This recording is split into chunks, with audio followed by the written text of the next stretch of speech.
Hello everyone, good morning all of you. क्या हाल चाल? Good morning, sir. Good morning, sir. Good morning, sir. Good morning everyone. Good morning, sir. Alright, so good morning, good afternoon, good evening बाकी सभी बच्चों को। और कुछ homework दिया था मैंने, कुछ पढ़ने को बोला था, Yes, sir. Yes, sir. कुछ कहा था मैंने पढ़ने को। अगर कहा था तो मुझे जल्दी बताओ क्या बोला था।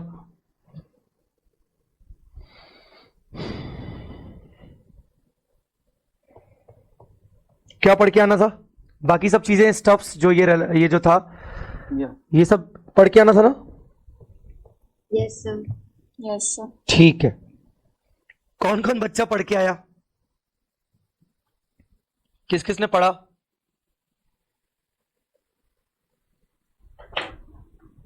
प्रियंका, बस प्रियंका अपना हैंड रेस कर रहे हैं बस, और कोई नहीं। क्या यार, कैसे लोग हो यार। अभी मैं तुम लोगों को पढ़ने को बोल रहा हूं, ठीक है? और पढ़ने में समय लगता है कम कंपैरेटिवली जब कैलकुलेशंस करते हैं हम। जब मैं तुम लोगों को बोलूंगा कि ये 2 क्वेश्चन होमवर्क है तुम्हारे, ये करके आओ, तब तो तुम लोग यार वो भी नहीं करके आओगे।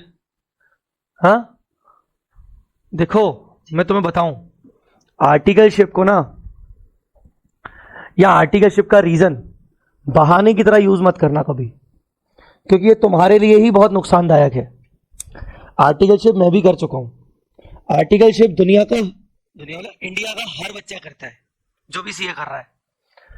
और अगर हर कोई व्यक्ति ये बहाना करना शुरू कर दे, वो भी 2 घंटे की क्लास के बाद, ऐसा भी नहीं कि अपनी क्लास ज्यादा होती है, ठीक है ना, इफेक्टिवली देखा है तो 1 घंटा 55 मिनट होती है। तो अगर उस क्लास के बाद भी अगर कोई ये बोले कि भाई नहीं यार मेरे को आज टाइम नहीं मिला यार, मैं बहुत बिजी हूं, तो फिर ना ये स्टार्टिंग के 1 या 2 बार में तो जमता है, पर बाद में हम इसको हथियार बना लेते हैं अनइंटेंशनली। ऐसा नहीं कि जानबूझ के, हमारा माइंड ना उस चीज को एक्सेप्ट कर लेता है। ये फैक्ट है एंड ये यूनिवर्सली सच है। हम जो कहते हैं ना वो हमारे साथ होता है, ये बात याद रखिएगा। हम जो भी बात अपनी यूनिवर्स को पहुंचाएंगे वो बात टकरा के हमारे साथ होगी। अगर मैं बार बार बोलूंगा ना कि नहीं मैं पास हो जाऊंगा, मैं सीए बनूंगा, मुझे इसी अट्टे में बना है, सीरियसली बोल रहा हूं, तुम्हारे chances of becoming a chartered accountant soon हो जाएंगे, ज्यादा बढ़ जाएंगे। बट अगर मैं बार बार बहाने करूंगा, अरे यार आज तो ये हो गया ना, ठीक है, अरे आज तो ये हो गया ना, तो तुम्हारा माइंड उस चीज को एक्सेप्ट कर लेगा, और वो एक्सेप्ट करने के बाद वो उसी तरीके से रिएक्ट करेगा हमेशा कि भाई अब तो यही होता है, ऐसा ही होता है। आर्टिकलशिप जब तक चलती है तब तक पढ़ाई होती कहां है? ऐसा कोई स्टूडेंट मैंने देखा ही नहीं है। हाँ, और हमारे इर्द गिर्द भी तो ऐसे ही हमारे दोस्त लोग होते, और जो जिसकी सोच हमारी सोच से मिल जाए, अरे भाई तू ही मेरा भाई है, तू ही मेरा पक्का दोस्त है, बस तूने तो सच बोल दिया, मैं वेट कर रहा था कि तेरे जैसा महान पुरुष मैं कहीं ढूंढ लूं, तू मुझे मिल गया, बस हम दोनों भाई भाई, अब हम मिलके हम नहीं पढ़ाई करेंगे। ऐसा होता है, और ये सब अनइंटेंशनली होता है हमारी लाइफ में। एक सीए स्टूडेंट की लाइफ में ये सब अनइंटेंशनली होता है। तो आप लोग इतने सारे लोग हो, अभी मेरे सामने बहुत सारे बच्चे दिख रहे हैं मुझे, 29 स्टूडेंट्स तो लाइव अभी दिख रहे हैं, ठीक है। ऑनलाइन डाउनलोड वालों को तो मैं फिर भी बोलूं कि यार मेरा कंट्रोल कम होगा उनके ऊपर, समय समय पर जूम मीटिंग करता रहूंगा। अभी मैं प्लान कर रहा हूं सैटरडे, कल सैटरडे है ना, या फिर संडे को मैं प्लान कर रहा हूं फिर से एक जूम मीटिंग। ऑनलाइन वालों पे तो मेरा फिर भी कम है। तुम लोगों को मैं मतलब सामने से कह रहा हूं बार बार, और बार बार याद दिलाता रहूंगा, और बार बार जलील करता रहूंगा किसी न किसी तरीके से, कभी आज के तरीके से, अच्छे तरीके से, और कभी डांट लगा के। तुम लोग क्या मतलब करते हो, मतलब तुम लोग मुझसे क्या एक्सपेक्ट करते हो बीइंग अ फैकल्टी? मैं तुम्हें कभी भी डांटूं बिकॉज ऑफ योर जेन्युइन, मतलब जेन्युइनली अगर नहीं करके आए होमवर्क की, मैं छोड़ दूं तुम लोगों को बस ऐसे ही कि हाँ जाओ, जा सिमरन जी ले अपनी जिंदगी, सीए फाइनल वाला है तू, हाँ? या मैं तुम लोगों को बिल्कुल अपना समझ के डांटूं? बोलो। Tato, sir. Yes, sir. सब चलेगा सर। देखो आवाज ही नहीं निकलती ना आवाज ही नहीं निकलती।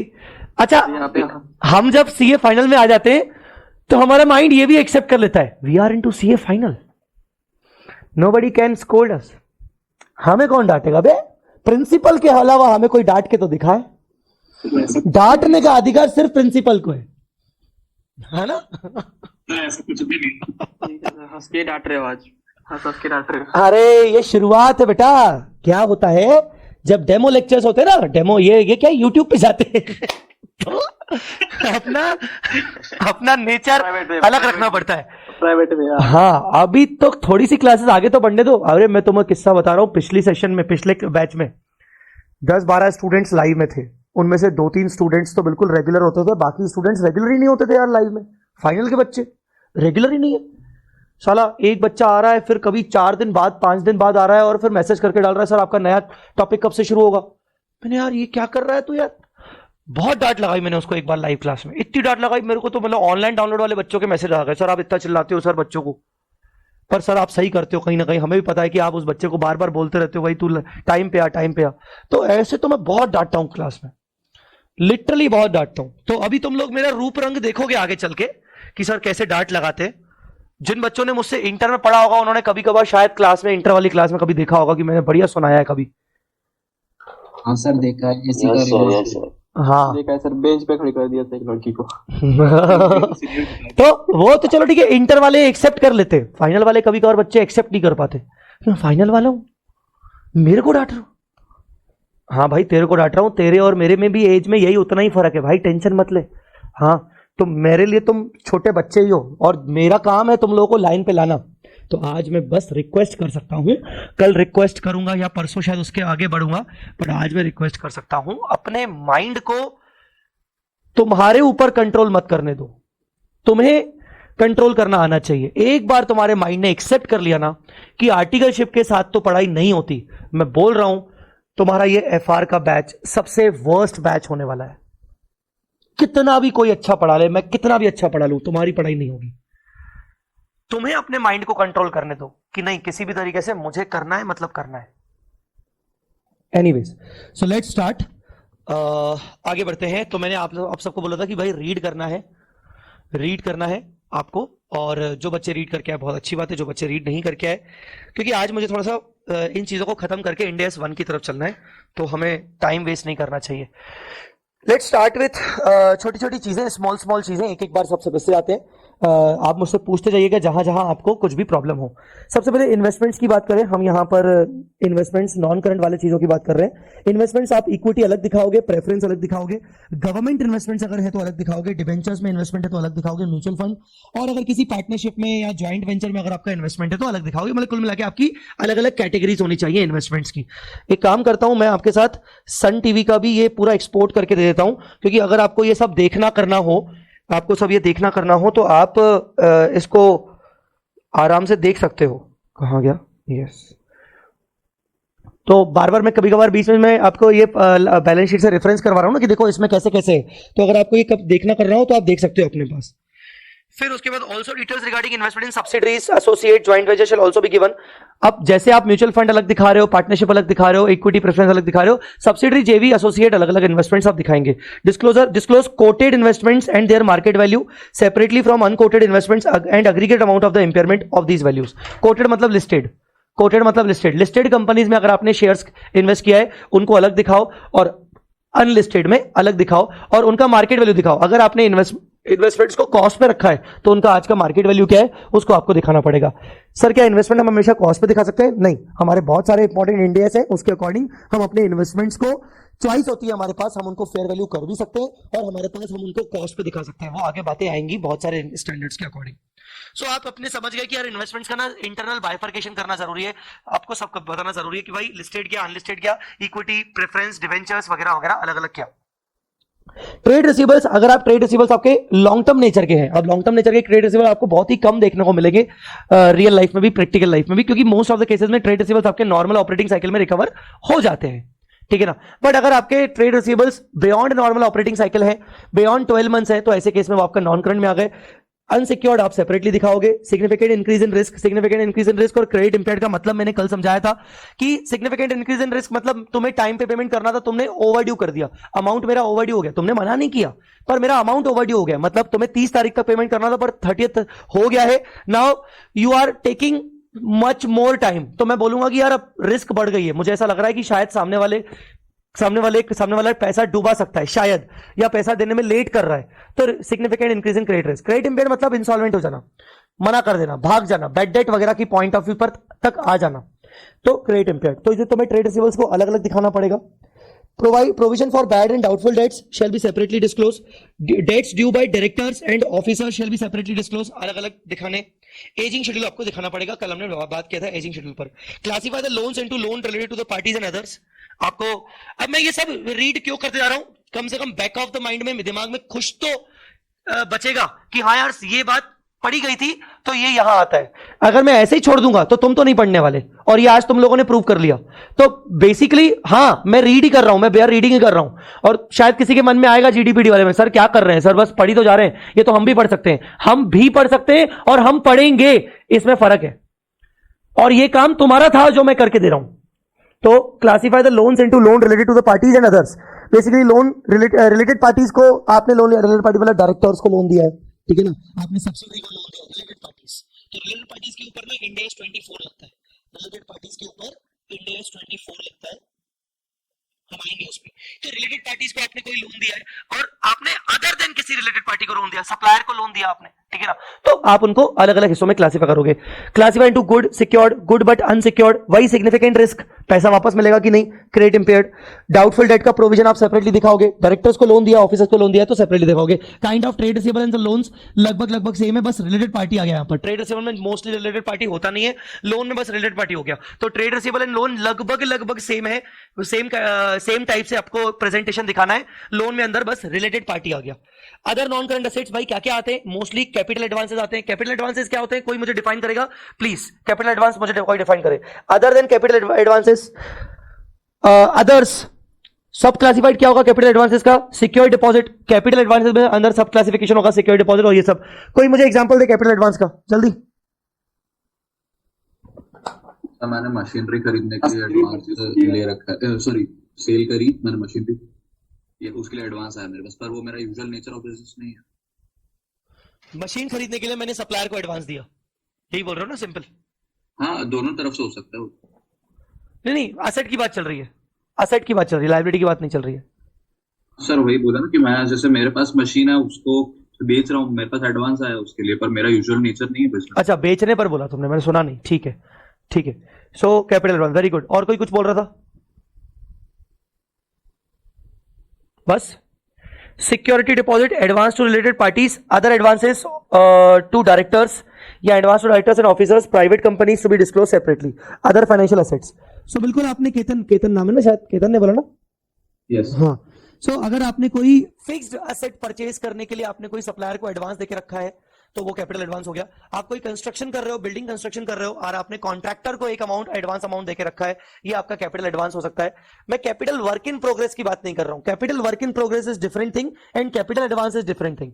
कैपिटल एडवांस मैंने अभी सामने वाले को पैसा रखे रखा है, अभी तक काम शुरू हुआ नहीं है, दैट इज कैपिटल एडवांस। और एक तरीके से कैपिटल वर्क इन प्रोग्रेस मतलब मैं खुद ही एक एसेट बना रहा हूं और उस पर अभी काम कंप्लीट हुआ नहीं है, चल रहा है, तो वो कैपिटल वर्क इन प्रोग्रेस हो गया। सो कैपिटल एडवांस मतलब ये भी बोल सकते हो जिसकी बिलिंग नहीं हुई है, टेक्निकली अभी मुझे उसकी बिलिंग हुई नहीं है, अभी वो बस मैंने पैसा एडवांस में देके रखा है। सो that is called capital advances. Other financial assets हमने पढ़ लिया। Items of current assets, items of current assets, inventories में रॉ मटेरियल अलग, WIP अलग, फिनिश गुड्स अलग, स्टॉक इन ट्रेड अलग। आप सबको पता होगा वैसे तो कि फिनिश गुड्स और स्टॉक इन ट्रेड में फर्क क्या है। फिनिश गुड्स हमने खुद बनाया रॉ मटेरियल से, स्टॉक इन ट्रेड जो हम डायरेक्टली बाहर से परचेज करके लाए, stores, spares, loose tools, others, इन सबको भी आप इन्वेंट्री बोल सकते हो।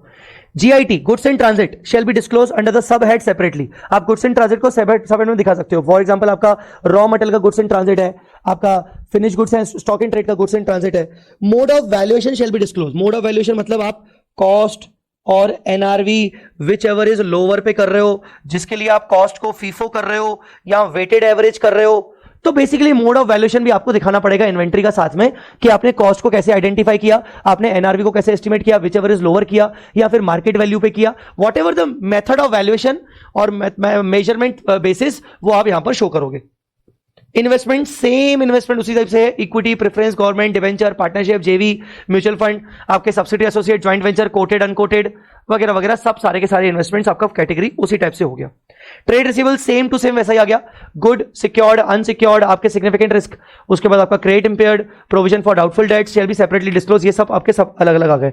Dates due by directors and officers, ageing schedules आपका डिस्प्यूटेड, अनडिस्प्यूटेड, ये हमने कल देखा था एजिंग शेड्यूल 0 to 6 से लेकर 3 up to 3 years तक का एजिंग शेड्यूल देखा था हमने। Cash and cash equivalents, bank balance आपको सेपरेटली दिखाना है, कुछ चेक्स या ड्राफ्ट्स ऑन हैंड है आपके पास, अभी चेक्स हैं अनक्लियर्ड है, आपने अभी उनको इशू डिपॉजिट नहीं किया चेक्स को। Cash in hand, others such as FDs lower than 12 months और short term highly liquid investment, 12 महीने से कम टाइम की एफडी है या फिर short term highly liquid investment. Sir ये short term highly liquid investment क्या होता है? Investments of less than 3 months maturity, investments of less than 3 months maturity sir जिसको अपन पहले मार्केटेबल सिक्योरिटीज बोलते हैं। हाँ, almost with almost no risk of reduce almost no risk of reduction in value, जिसमें लगभग रिस्क ना हो रिड्यूस होने का, जिसकी वैल्यू रिड्यूस नहीं होगी, ऑलमोस्ट जिसमें ना के बराबर रिस्क हो, मार्केटेबल सिक्योरिटी हम उसको बोलते थे। बस मैंने उसको डिफाइन कर दिया यहां पर। अगर आप अपनी कॉपी बना रहे हो तो प्लीज आप उसको चाहो तो लिख सकते हो, कॉपी के अलावा आप कहीं पर नोट्स बना रहे हो सकते हो, आप लिख देना प्लीज उसको। तो ये हो गए आपके short term highly liquid investments. मैंने कल इसका एग्जाम्पल दिया था, mutual fund in liquid funds category, liquid funds category basically वो डेट कैटेगरी होती है म्यूचुअल फंड की। लोन अगेन वही, सिक्योरिटी डिपॉजिट आपके हो गए, लोन टू रिलेटेड पार्टीज हो गया, अदर्स आपको इसमें भी वही significant risk, good, unsecured, significant risk, credit impaired, provision for doubtful dates, loan due by directors, ये आपको सेपरेटली दिखाना है। मतलब अगर आप देखोगे तो ऑलमोस्ट आपके कैटेगरीज लगभग ट्रेड रिसीवेबल हो गए, लोन हो गए, और आपके यहां पर भी ट्रेड रिसीवेबल हो गए, इन्वेस्टमेंट्स हो गए, ये सब मैच हो रहे हैं लगभग, करंट हो चाहे नॉन करंट हो।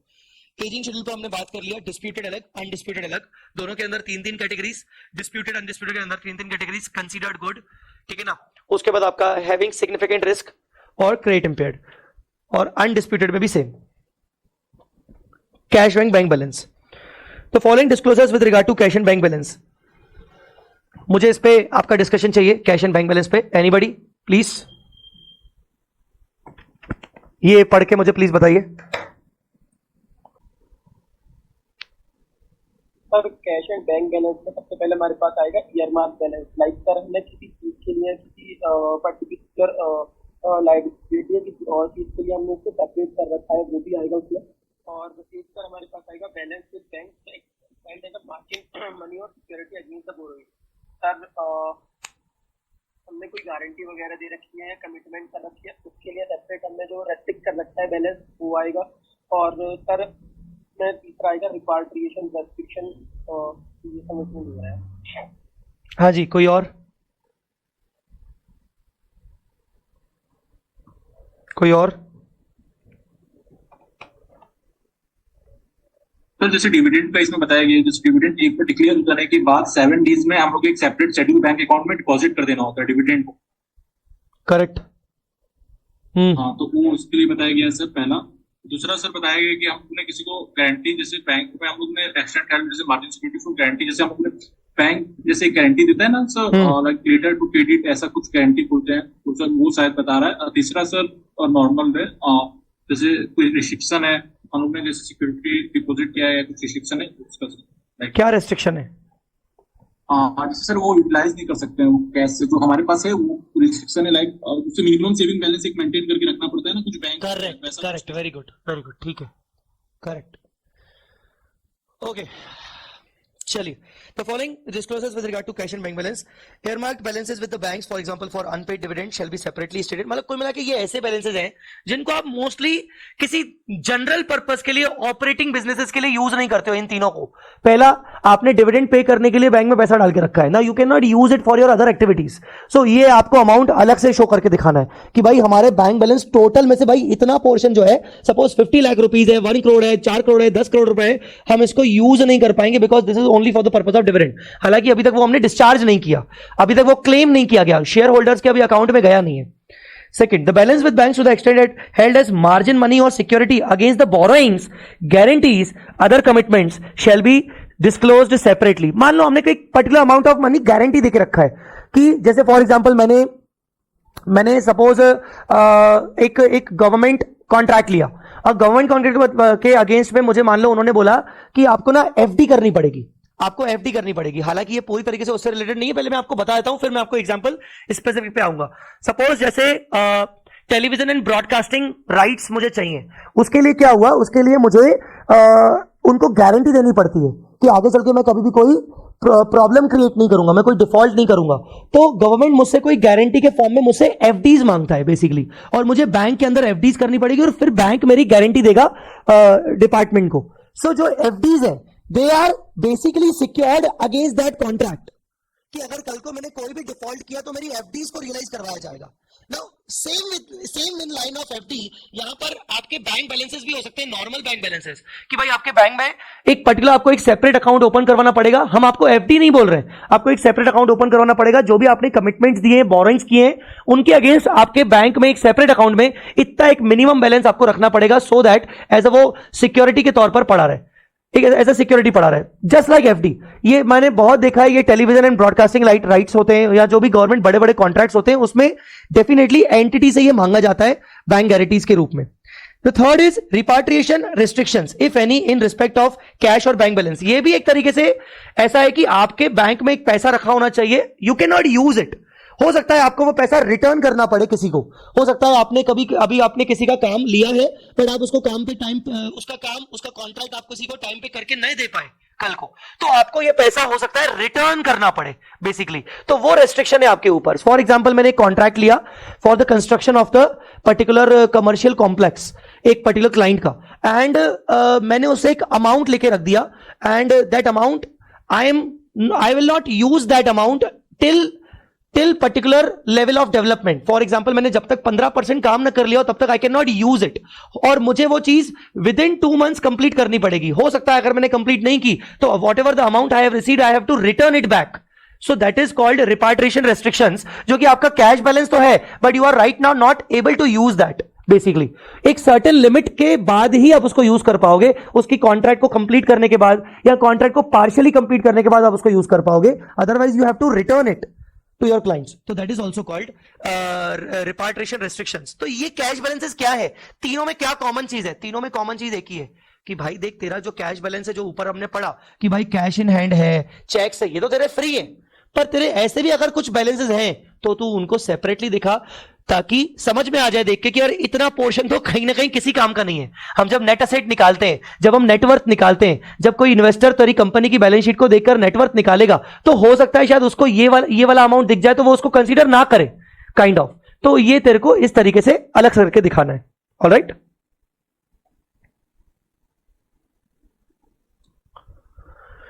The next one is equity. अरे यार तुम लोग जवाब नहीं देते हो। ऑलराइट, क्लियर है सबको? Yes, तुम लोग ऐसे ढीलों की तरह बैठोगे तो कैसे मजा आएगा यार? हाँ या ना बोलो यार। नहीं तो मेरे को कोई दिक्कत नहीं, मैं अभी के अभी बिल्कुल इसको स्विच कर सकता हूं ऐसे सॉफ्टवेयर पे जहां पर तुम्हारी कोई साउंड वाउंड नहीं होगी। करना है कैसे? बिना ऑडियो के? No, sir. तुम लोग बोलो। अच्छा, तुम लोग को ये ऑडियो वाला जम रहा है कि बिना ऑडियो वाला ज्यादा जम रहा है? बिना ऑडियो वाला जम रहा है तो बिल्कुल 1 मिनट की बात है। ऑडियो वाला नहीं सर, ऑडियो वाला। ये बढ़िया है। तो टाइम मेरा काम था आग लगाना। आग तो लग गई। हाँ, कुछ भी किया, मैं बता रहा हूँ, कभी कसम से मेरे को ज्यादा गुस्सा आ गई, 1-2 क्लासेस में ऐसे लूंगा फिर बिना ऑडियो वाली। हाँ नहीं, नो सर। मेरे को समझो, बात को समझो, टीचर को। तुम लोग उधर बैठे हो, मैं तुम लोगों से बात कर रहा हूं, मतलब तुम तो सुन रहे हो, पर मेरे सामने मेरे को कोई रिप्लाई करने वाला नहीं है, तो मेरे को ना मजा ही नहीं आता ऐसे। तो मेरे को ना बीच बीच में, अच्छा ज्यादा देर हो जाना तो ऐसे ही बोल दिया करो, हेलो सर कैसे हो, क्या हालचाल, तो ऐसे ही बात कर लिया करो कुछ तो भी, पर बात करो कुछ मेरे सामने।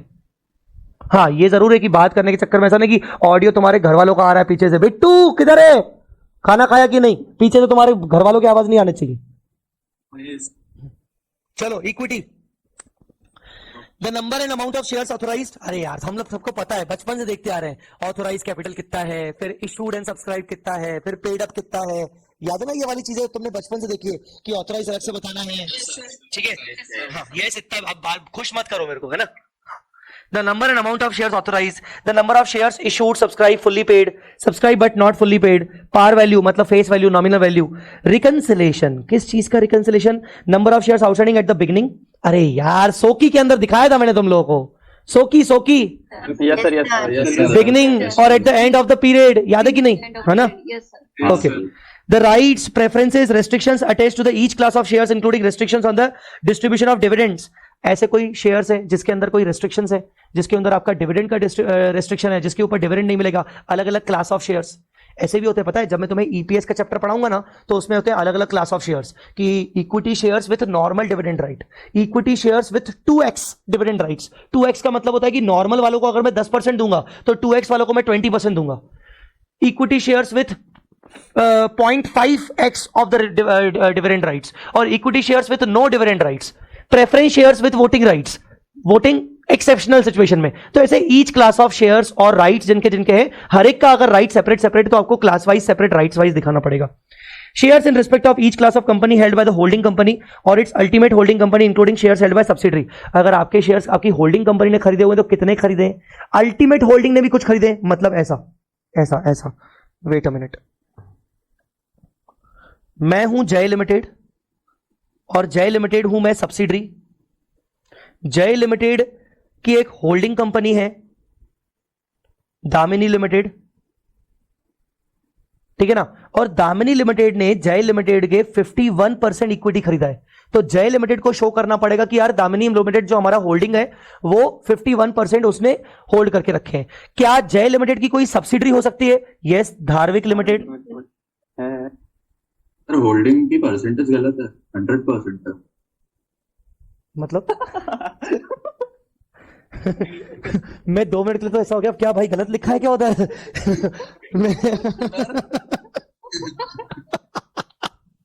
कोई इस पे बात नहीं करेगा, जो मैरिड आदमी होता है वही समझ सकता है।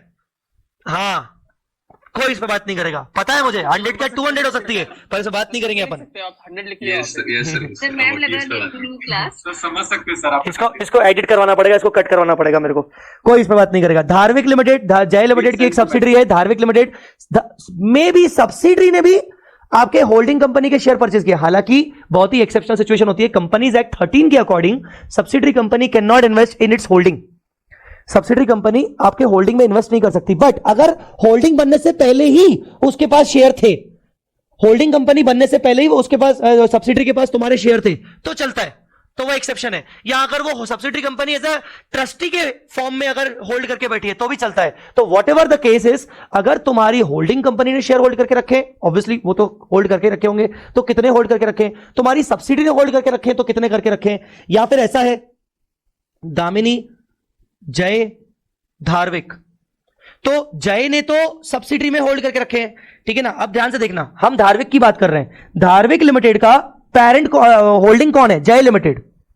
तो इसने कितने होल्ड किए? 51%। पर धार्विक का एक अल्टीमेट पेरेंट कंपनी है दामिनी लिमिटेड, उसने भी 10% होल्ड करके रखे हैं। तो वो अल्टीमेट पेरेंट बोल रहा है कि भाई उसने भी तो होल्ड करके रखे होंगे, वो वाला कहां गया? Shares in respect of each class company held by the holding company और its ultimate holding company. Dharvik का इमीडिएट होल्डिंग कौन? जय, और अल्टीमेट होल्डिंग कौन? Damini. Including shares held by subsidiaries और associates of the holding company और द अल्टीमेट होल्डिंग कंपनी, और बाकी वाइजा वर्सा, मतलब कुल मिला के कितने शेयर्स होल्ड करके रखे हैं वो सब। Shares of the company held by each share holder holding more than 5%, ये हमने देखा भी था, 5% से ऊपर का अगर आपने होल्ड करके रखा है तो वो आपको प्रमोटर्स की लिस्ट में भी आपको सेपरेटली दिखाना पड़ेगा, और अदर देन प्रमोटर तो आपको मोर देन 5% तो आपको दिखाना पड़ेगा। Shares reserved for issue under options, contracts, commitments for the sale of shares or disinvestment including the terms and amounts. कुछ shares आपने option देख रखे होंगे बेटा, आप में से कितने लोगों ने call option, put option करके सुना है? Call, put. Yes, sir.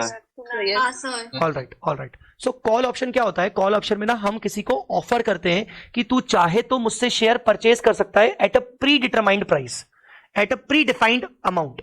तो basically call option is a means I am giving a right to somebody, to some party to subscribe my company's share at some specified amount of time, in a specified amount of time at predetermined price. तो वो अगर मैंने कुछ options देख रखे हैं तो call options हो सकते हैं यहां पर.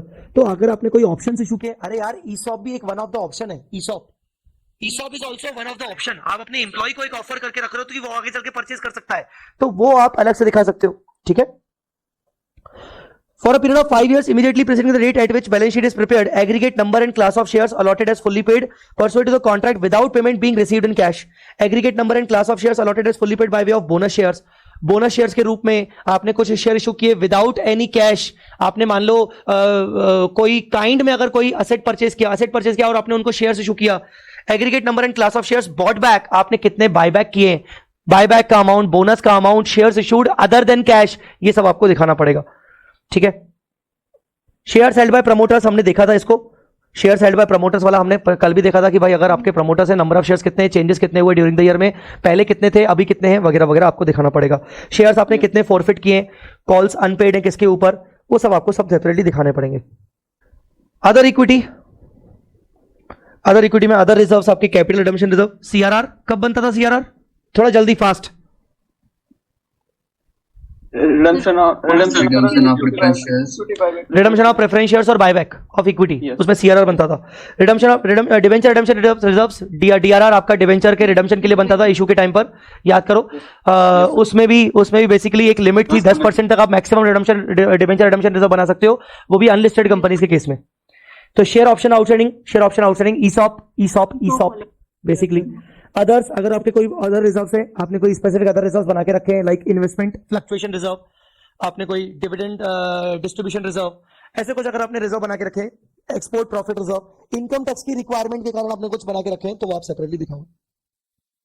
रिटेन्ड अर्निंग में मोस्टली क्या आता है? Balance of relevant column in the statement of changes in equity, आपका सरप्लस आता है बेसिकली रिटेन्ड अर्निंग के अंदर. Reserves specifically represented by the earmarked investments shall disclose the fact that it is so represented. Debit balance of the statement of profit and loss shown as negative figure. आप सबको पता ही होगा कि retained earning आपका negative भी दिख सकता है अगर debit balance of profit and loss हो तो. All right. Okay, sir. Similarly, the balance of other equity after adjusting negative balance, if any, shall be shown under the head other equity, even if the resulting figure is the negative. तो other equity में आपका negative दिखेगा.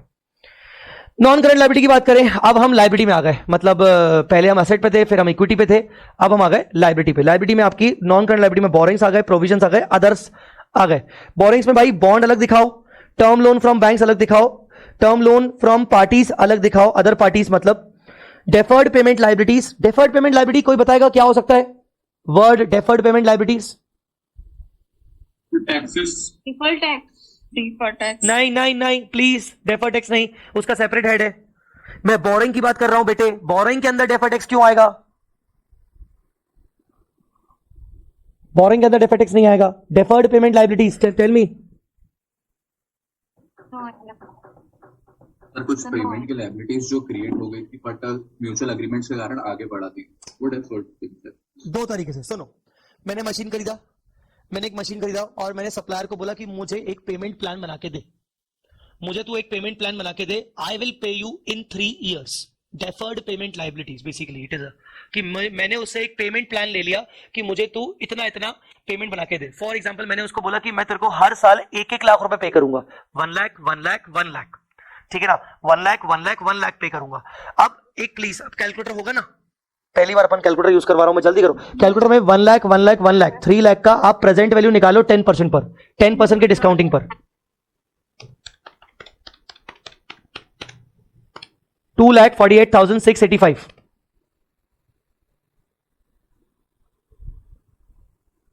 TBAF 2,48,685. 2,48,685 आया कि नहीं? Yes sir. What I will do, मैंने जो machine खरीदा आज मैं उसको रिकॉर्ड करूंगा प्रेजेंट वैल्यू पे। सर ये सब क्यों कर रहे हैं? इंडिया से बताऊंगा आज, सिर्फ अभी से सुन लो, ये सारी बातें इंडिया की है, इंडिया 16 की है। मैंने उससे एक पेमेंट प्लान ले लिया 1 लाख 1 लाख 1 लाख के फॉर्म में, ठीक है ना। अब मैं उसको 3 साल में पे कर रहा हूं, तो मेरी मशीन क्या 3 लाख रुपए की है? नहीं, मेरा इंडेस मुझे मना करता है। इंडेस मुझे बोलता है अबे तू 3 लाख रुपए के अंदर उसके 3 लाख के 2 हिस्से कर, तो 3 लाख रुपए पूरे मशीन के नहीं दे रहा है, मशीन के लिए तो 2.5 लाख रुपए दे रहा है, 250 के आसपास, बाकी तो एडिशनल मशीन के लिए नहीं दे रहा है, तो एडिशनली उससे फाइनेंस फैसिलिटी मांगने के चक्कर में तेरे को देने पड़ रहे हैं। अदरवाइज तू अगर आज पूरा पैसा पे कर देता तो आज तेरे को 248 के अंदर अंदर पेमेंट हो जाता। तो तू आज अपनी मशीन दिखाएगा 248 पे। चलो भाई मैंने मशीन दिखाई 248 पे, एंट्री करते हैं। मशीन अकाउंट डेबिट 248 में राउंड ऑफ कर रहा हूं, और मैं टू बोलूंगा टू सप्लायर, वो जो मेरा सप्लायर है 248, मैं इस सप्लायर को बोल रहा हूं डेफर्ड पेमेंट लायबिलिटी, क्योंकि मैं इसको पेमेंट डेफर करके करूंगा। फिर आगे मैं सप्लायर का एक अकाउंट बनाऊंगा, सप्लायर के अकाउंट के अंदर मैं करूंगा by machine 248।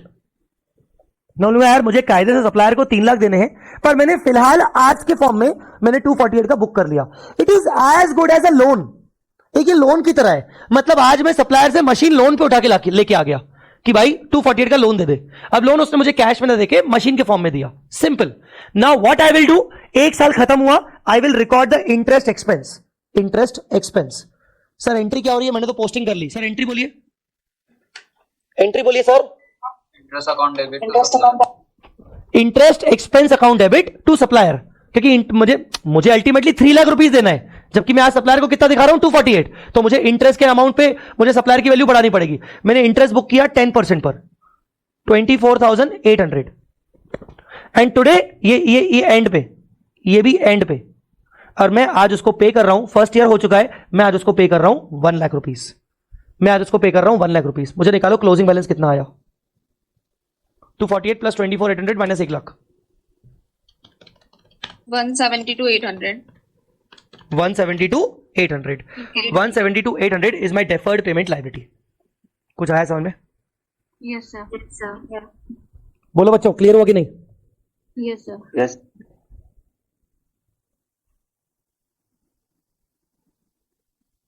Deferred payment liability, ठीक है। हाँ हाशिम, आपकी आवाज पिछली बार भी कम आ रही थी, थोड़ी सी हाई पिच पे बोलना है। Yes sir.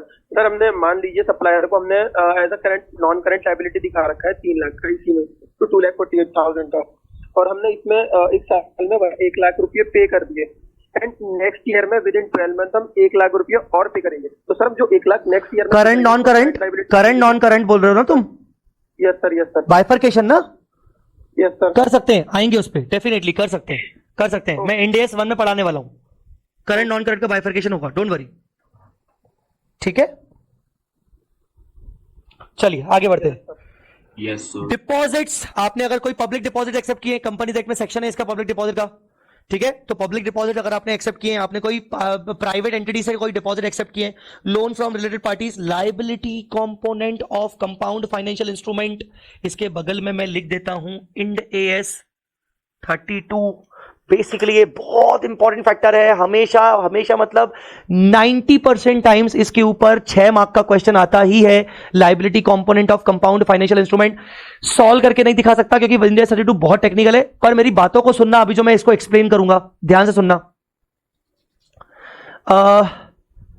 हाशिम ने एक लोन लिया 1 लाख रुपए का। प्लीज कैलकुलेटर साथ में रखिएगा, मैं कुछ नहीं कैलकुलेट कर रहा हूं पर आपको करना पड़ेगा। हाशिम ने एक लोन लिया 1 लाख रुपए का, और 1 लाख रुपए का लोन लेके उसने जय चावला से लोन लिया 1 लाख रुपए का, और जय ने उसको बोला कि मैंने उसको ये लोन दिया 5% इंटरेस्ट पर।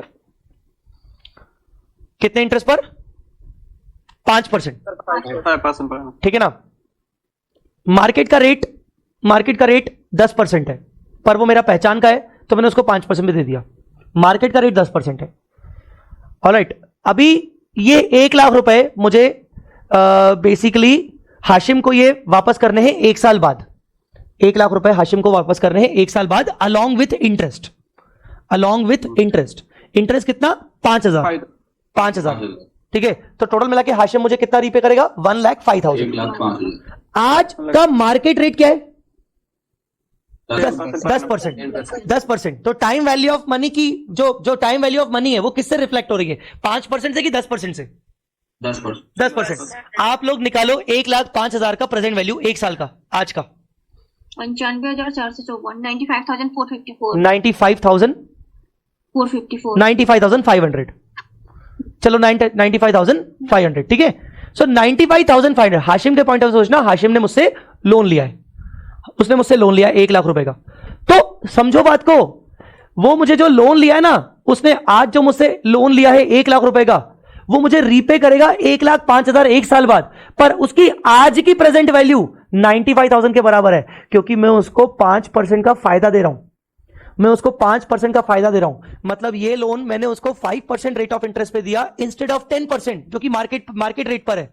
सो टेक्निकली आज के पॉइंट ऑफ व्यू से देखा जाए तो उसको 5,000 रुपए का फायदा हो गया एक तरीके से, कि यार सॉरी 5% का फायदा हो गया। अब इसको मुझे 5% को रुपए के फॉर्म में अगर करना है तो उसको कितना फायदा हुआ? उसको फायदा हुआ 1 लाख माइनस 95,500, मतलब 4,500 रुपए का फायदा हो गया। तो यहां पर हाशिम बोलेगा कि out of 1 lakh basically my liability component is just 95,500। My liability component is 95,500।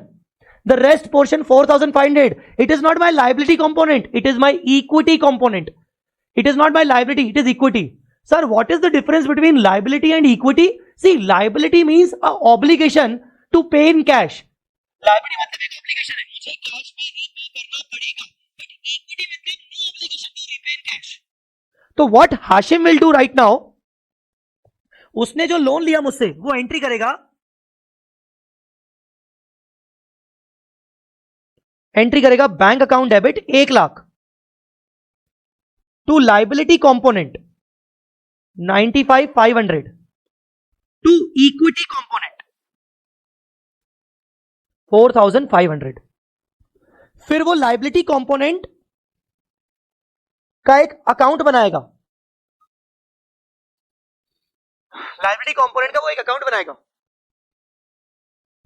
जहां वो पोस्टिंग करेगा 95,500, नेट पोस्टिंग 95,500 की होगी। आप ऐसा भी कर सकते हो कि बाय बैंक लिख के 1 लाख और टू इक्विटी कंपोनेंट लिख के 45, मैं नेट पोस्टिंग कर रहा हूं 95,500।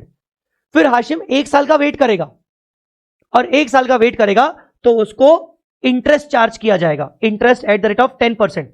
लिया उसने लोन 5% पर है, पर एक्चुअली मार्केट का रेट 10% है, तो 10% वो एक्सपेंस बुक करेगा। करना तो 95,500 का 10% 9,550 9,550, इसका टोटल करना, लगभग 1,05,000 ही आ रहा है। 1,05,000। तो मैं इसको राउंड ऑफ कर लूं क्या, 9,500 कर दूं क्या, 50 रुपए हटा दूं? हाँ। तो 2 देखो यहां पर बैंक से मुझे हाशिम वैसे भी कितने पे करने वाला था, अग्रीड अमाउंट 1,05,000। तो व्हाट हाशिम डिड, बेसिकली उसने जब लोन लिया तो उसने बोला लिए तो मैंने 1 लाख है, पर आज के फॉर्म में देखा जाए तो मेरी लाइबिलिटी सिर्फ 95,500 की है, क्योंकि मुझे सस्ता मिल गया लोन। 10% के बजाय मुझे लोन 5% का मिल गया।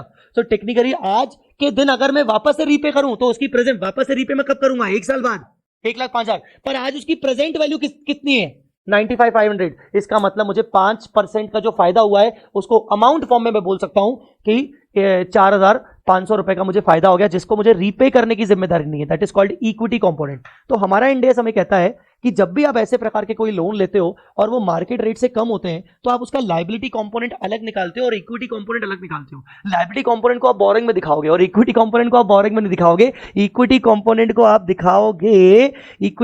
को आप दिखाओगे सोकी के अंदर। ये देखिए सर जी, पढ़िए इसको, क्या लिखा है, equity component of compound financial instrument.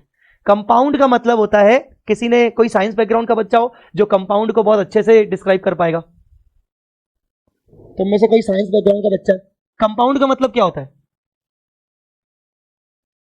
What do you mean by compound? देखो फिर से जवाब देना बंद कर दिया सर, हम बोलेंगे ही नहीं। बैकग्राउंड क्या है? अरे ऐसे ही बता दो कंपाउंड, यार मोबाइल में गूगल करके बता दो कंपाउंड का मतलब क्या होता है, नालायकों।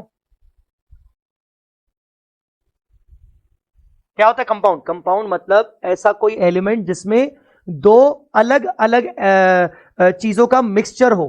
कंपाउंड मतलब 2 या 2 से ज्यादा चीजों से बना हुआ कोई एलिमेंट, बेसिकली कंपाउंड। उसको बोलते हैं कंपाउंड। यहां पर कंपाउंड को किस रिस्पेक्ट में बोला गया है? यहां पर कंपाउंड मतलब इसके अंदर दो एलिमेंट्स हैं, एक लायबिलिटी कंपोनेंट है और एक इक्विटी कंपोनेंट है। लायबिलिटी कंपोनेंट जिस उतना अमाउंट जिसको मुझे रीपे करने की मेरी ऑब्लिगेशन है, और इक्विटी कंपोनेंट उतना अमाउंट जो मेरी रीपे करने की ऑब्लिगेशन नहीं है। तो इक्विटी कंपोनेंट ये है, यहां पर इक्विटी कंपोनेंट दिखाते हैं। कुछ आया समझ में? सोकी वाला पॉइंट ये वाला। Yes, सर दो या दो से ज्यादा केमिकल्स जब मिक्स करते हैं तो उसका कंपाउंड। हाँ, ये दो या दो से ज्यादा केमिकल्स, वो उसके रूप में था। साइंस वाले, मैंने इसीलिए बोला साइंस वाला बता देगा कि कंपाउंड मतलब क्या होता है। पर नॉर्मली बचपन से हाँ, सो कंपाउंड का मतलब बस यही है कि दो या दो से ज्यादा जब एलिमेंट्स जब साथ में मिलेंगे तो वो उस पर्टिकुलर इंस्ट्रूमेंट को बोलेंगे कंपाउंड इंस्ट्रूमेंट। यहाँ पर लायबिलिटी और इक्विटी कंपोनेंट। तो आप लोग लायबिलिटी कंपोनेंट को मतलब समझ गए बेटा सब लोग? yes, sir. Liability component.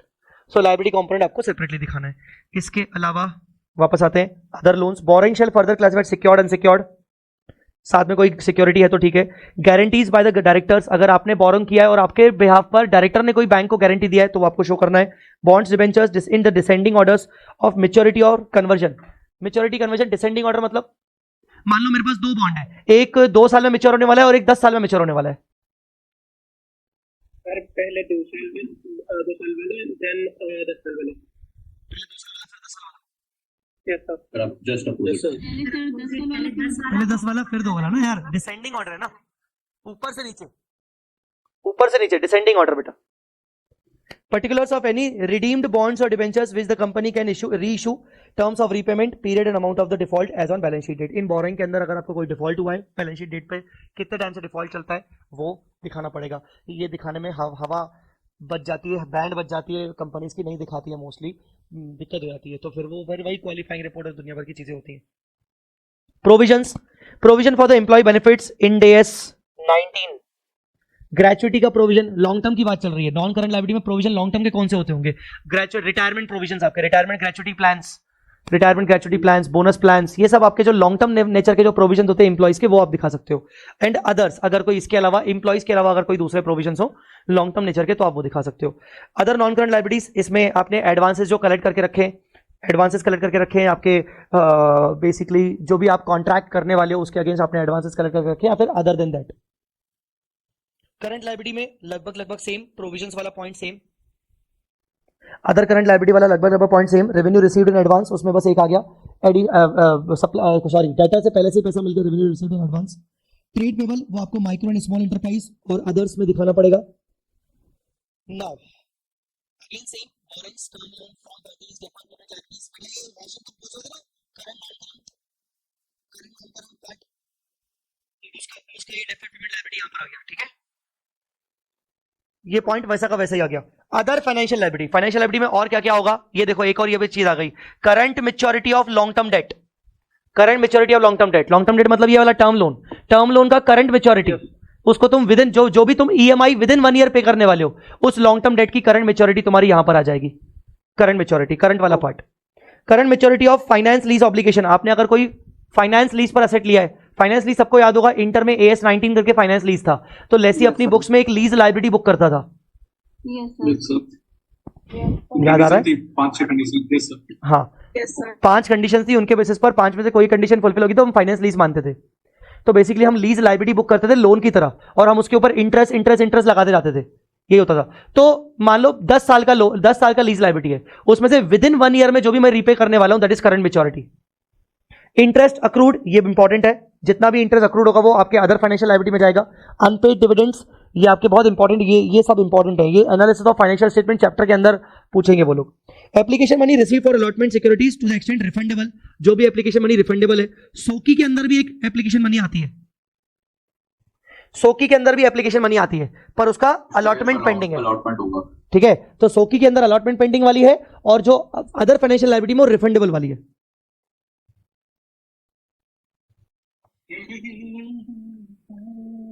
भाई कंट्रोल।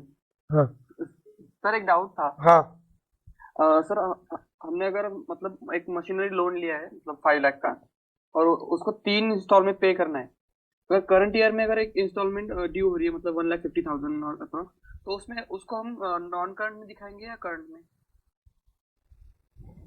देखो, नाउ द पॉइंट इज कि इंडेस शेड्यूल 3 में ये डिफाइंड है कि अगर आपने कोई टर्म लोन लिया है, कोई डेट इंस्ट्रूमेंट है, तो उसका तो आपको करंट पार्ट दिखाना है, लीज वाला है उसका करंट पार्ट दिखाना है। बट आपने अगर कोई मशीन लिया है और मशीन का आपने रीपेमेंट प्लान आपने ऐसा बनवाया कि जो आपको 3-4 साल में पे करना है, जिसके अंदर आपको विद इन 1 ईयर भी कुछ पे करना है। अब मोर स्पेसिफिकली यहां पर बाइफर्केशन नहीं है, बट यहां पर एंटिटी, हमने कल पढ़ा था कि एंटिटी अपने इंडस्ट्री स्पेसिफिकेशंस या यूजर्स को दिखाने के लिए अपने चेंजेस कर सकता है। तो यहां पर मैंडेटरी तो नहीं है कि अलग अलग करना पड़ेगा, कि पर एंटिटी अगर चाहे तो उसका करंट पार्ट अलग दिखा सकती है। यहां पर डेफर्ड पेमेंट लायबिलिटी जो मैंने दिखाई है वो इसलिए दिखाई कि जो बोरोइंग के नीचे वाला वो ओरिजिनली ही शॉर्ट टर्म है। ये deferred payment liability originally short term है। पर जो तुम मुझसे क्वेश्चन पूछ रहे हो, जो मैंने अभी थोड़ी देर पहले यहां पर डिफाइन किया, ये वाला, उसका अगर तुम करंट पार्ट पूछ रहे हो तो वो एंटिटी जरूर दिखा सकती है, पर शेड्यूल 3 में उसको स्पेसिफिकली अलग से बोला नहीं गया, पर आप उसको अलग से दिखा सकते हो चाहो तो करंट पार्ट करके। ठीक है। Unpaid mature deposits, interest accrued on thereon, unpaid mature debentures. अब मेच्योरिटी आ चुकी है पर आपने उसको पे नहीं किया है, बेसिकली मतलब वो लॉन्ग टर्म हुआ करते थे ये वाले, अब आपके वो मेच्योरिटी आ चुकी है पर अभी तक आपने उनको पे नहीं किया है, तो उनकी कैटेगरी बोरोइंग से उठकर, नॉन करंट की बोरोइंग से उठकर डायरेक्टली वो अदर फाइनेंशियल लायबिलिटी में आ जाएंगे, क्योंकि अभी तक आपने उनको पे नहीं किया है। The rest part is ageing schedule of the trade payables, 1 to 2 years, 2 to 3 years, more than 3 years। MSMEs कितने हैं, अदर्स कितने हैं, डिस्प्यूटेड में MSMEs और अदर्स कितने हैं। ये स्टार्टिंग के अनडिस्प्यूटेड हो गए, तो बाकी 2 डिस्प्यूटेड हो गए। ठीक है guys, done? Yes, sir. Yes, sir. Yes contingent liabilities and commitments, आपको सबको पता होगा कि कॉन्टेंजेंट लायबिलिटीज एंड कमिटमेंट्स आपके बैलेंस शीट के बाहर का पार्ट होता है, मतलब जिसको आप बचपन में फुटनोट बोलते थे। तो कॉन्टेंजेंट लायबिलिटीज एंड कमिटमेंट्स में आपके लेटर ऑफ क्रेडिट्स, LCs, आपने कुछ गारंटीज आपने दे रखे हैं, आपने कुछ गारंटी दिए हैं, ठीक है ना भाई, आपने गारंटी दिया है, आप उसको एज अ लायबिलिटी नहीं बना रहे हो, क्योंकि वो उसके चांसेस ना के बराबर है कि आपका गारंटी के चक्कर में आपके ऊपर कोई लायबिलिटी आए। तो आपने कोई गारंटी कॉन्ट्रैक्ट्स करके रखे हैं, आपने कोई LCs लेके रखे हैं, लेटर ऑफ क्रेडिट्स वगैरह है, सो लेटर ऑफ क्रेडिट इशू किए हैं, तो ये सब आपके कॉन्टेंजेंट लायबिलिटीज वगैरह होते हैं। ठीक है। So claims not acknowledge as debt, not acknowledge as debt मतलब आपके ऊपर किसी ने क्लेम डाला है पर आपने अभी उसको एक्नॉलेज नहीं किया है कि हाँ मैं पे करूंगा, तो आप उसको अपनी कॉन्टेंजेंट लायबिलिटी बना रहे हो। गारंटी आपने दे दिया, भैया यहां लिखा है एक्सक्लूडिंग फाइनेंशियल गारंटी, प्लीज इसको हाईलाइट कर देना, एक्सक्लूडिंग फाइनेंशियल गारंटी। मैंने ऐसा क्यों लिखा है यहां पर? नॉर्मली गारंटीज फाइनेंशियल गारंटीज के नेचर की होती हैं। फाइनेंशियल गारंटी क्या होती है पहले अपन वो समझते हैं। होल्डिंग कंपनी ने सब्सिडरी कंपनी के बिहाफ पर बैंक को गारंटी दिया कि इस सब्सिडी को लोन दे दो, क्योंकि गारंटी देने पर सब्सिडी को वो लोन मिल रहा है 9% पे, 9% पे। अगर मैं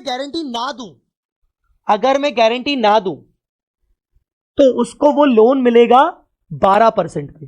फिर से बोल रहा हूं, सब्सिडी को लोन चाहिए और लोन चाहिए तो उसका लोन का रेट उसको मिल रहा है 12% पर अगर होल्डिंग कंपनी उसकी गारंटी दे दे, या थर्ड पार्टी, जरूरी नहीं कि होल्डिंग सब्सिडरी, थर्ड पार्टी अगर उसकी गारंटी दे दे तो ये लोन मिल जाएगा 9% पर। ऐसे गारंटीज को बोलते हैं फाइनेंशियल गारंटीज। 3% का फायदा हो गया, तो 3% का जो फायदा हुआ सब्सिडरी कंपनी को, उसका इंपैक्ट होल्डिंग पे क्या आएगा? होल्डिंग कंपनी पे ये इंपैक्ट आएगा कि कल को अगर सब्सिडी ने कोई डिफॉल्ट किया तो holding company will be liable to pay the 3% figure. So that 3% is a financial guarantee from the point of view of holding, and that financial guarantee holding company अपनी बुक्स में liability record करेगी, ना कि contingent liability। इसीलिए वो बोल रहा है गारंटी एक्सक्लूडिंग फाइनेंशियल गारंटी। तो मैं जो अभी बोल रहा हूं रिपीट कर रहा हूं, अपनी कॉपी में लिख लीजिएगा कि फाइनेंशियल गारंटी मतलब क्या होता है। तो 3% वाला पोर्शन वो जो फिर रिकॉर्ड करेगी। हाँ, होल्डिंग कंपनी अपनी बुक्स में 3% वाले पोर्शन को रिकॉर्ड करेगी। सर कैसे रिकॉर्ड करेगी वो हम समझेंगे ना इंड AS में, इंड AS 109 में। Okay sir. वो 109 में समझेंगे। वो ये सब जो चीजें मैं आपको बता रहा हूं लिंकिंग करके, वो सब इंड AS की बातें हैं। तो यस, फाइनेंशियल गारंटी मैंने क्या बोला उसका एग्जांपल लिखिएगा। Subsidiary wants a loan from a bank, the normal rate of return is 12%। Bank asked for a guarantee of holding company due to which the loan interest rate would become 9%। तो क्या बोला मैंने? Subsidiary wants a loan from bank. The normal rate of interest is 12%. Bank asked for the guarantee of holding company, due to which the loan, the rate of interest would be 9%. So holding company ने जो guarantee दिया bank को, holding company has given the guarantee to bank. ठीक है, this guarantee will be known as financial guarantee, and the 3% benefit for subsidiary shall be recorded by holding company as a liability. As a liability. Sir liability तो वो चीज होती है जहां obligation to पे हो. होल्डिंग कंपनी की obligation तो अभी होगी नहीं ना, वो तो तब होगी ना जब सब्सिडरी कंपनी कोई डिफॉल्ट करेगा. हाँ भाई, अभी हमारा पूरा इंडिया है उस पर, तो अभी हम ज्यादा बात उस पर नहीं करना चाह रहा हूं मैं. बस मुद्दे की बात यह है कि फाइनेंशियल गारंटी है, वो इसको रिकॉर्ड करेगा. उस पर बहुत सारी चर्चा होनी है इंडिया के अंदर, तो इसीलिए बस इतना समझ लो कि फाइनेंशियल गारंटी क्या होती है. अब आते हैं वापस गारंटी एक्सक्लूडिंग फाइनेंशियल गारंटी. तो वो फाइनेंशियल गारंटी क्या हो गई, जो मैंने 3% वाला ये वाला बोला गारंटी वाला, उसको छोड़कर बाकी अदर टाइप ऑफ अगर गारंटी होती है तो आप उसको कॉन्टेंजेंट बना सकते हो. अदर टाइप ऑफ गारंटीज आपकी हो सकती है. फॉर एग्जांपल मैंने कोई कॉन्ट्रैक्ट लिया गवर्नमेंट से और government wants a guarantee from other party. अब मैंने किसी दूसरी रेप्यूटेड फर्म से उनको गारंटी दिलवा दी, रेप्यूटेड फर्म से गारंटी दिलवा दी, और उसमें उस रेप्यूटेड फर्म ने कोई गारंटी, वो एक परसेंटेज के फॉर्म में गारंटी नहीं है, बस उसका एक बेसिकली बस एज ए नॉमिनी बोलो, जैसे नॉर्मली अपन नॉमिनी की बात करते हैं, वैसे हमने एक गारंटी दिलवा दी एक रेप्यूटेड फर्म से. तो वो रेप्यूटेड फर्म के पॉइंट ऑफ व्यू से वो कॉन्टिजेंट लायबिलिटी है, guarantee other than financial guarantee.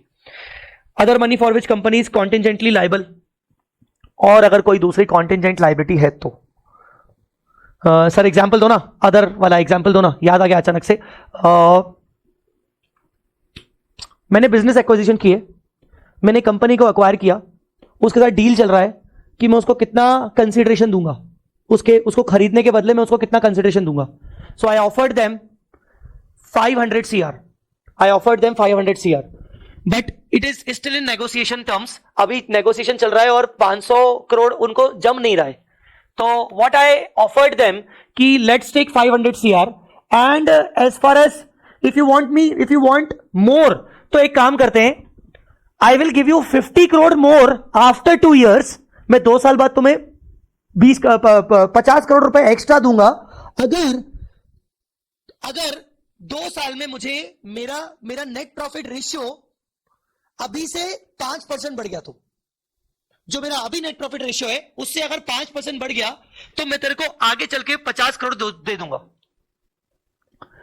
Now here जो मैंने उसको 50 करोड़ देने का कमिटमेंट किया है, that is technically based on the contingency. अगर 5% से बढ़ गया नेट प्रॉफिट रेशियो तो मुझे देना पड़ेगा. So that is called other money for which company is contingently liable. तो मुझे उसको 2 साल बाद 50 करोड़ रुपए देने पड़ेंगे. That is called my contingent liability. कुछ आया समझ में? Yes sir. Yes sir.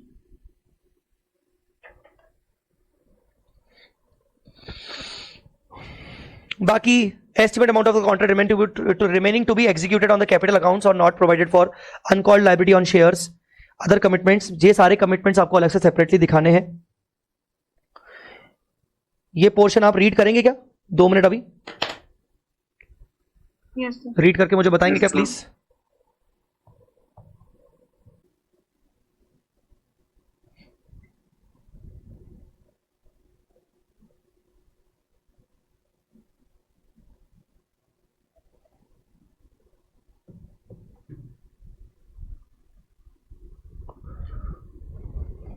Yes, anybody? जी वाला प्रपोज डिविडेंड बोल रहा है, लाइक अगर हम बैलेंस. बेटा क्लियर नहीं है, आप ना चैट पे आ जाओ. जिसका वॉइस क्लियर नहीं है वो प्लीज चैट पे आ जाए. बाकी बोलिए. सर जो equity and preference share holder को हमें डिविडेंड हमने प्रपोज कर लिया है, तो उसका जो अमाउंट होगा उसको हमें सेपरेटली दिखाना पड़ेगा. ठीक है. और अगर कोई इरिटेबल प्रेफरेंस शेयर्स हैं या फिर कोई ऐसे प्रेफरेंस शेयर्स हैं जिसपे एरियर्स हो रखा है, तो उस एरियर पार्ट की भी डिविडेंड को भी हमको सेपरेटली डिस्क्लोज करना पड़ेगा. ठीक है, चलो ठीक है. नेक्स्ट H नंबर पॉइंट कोई और?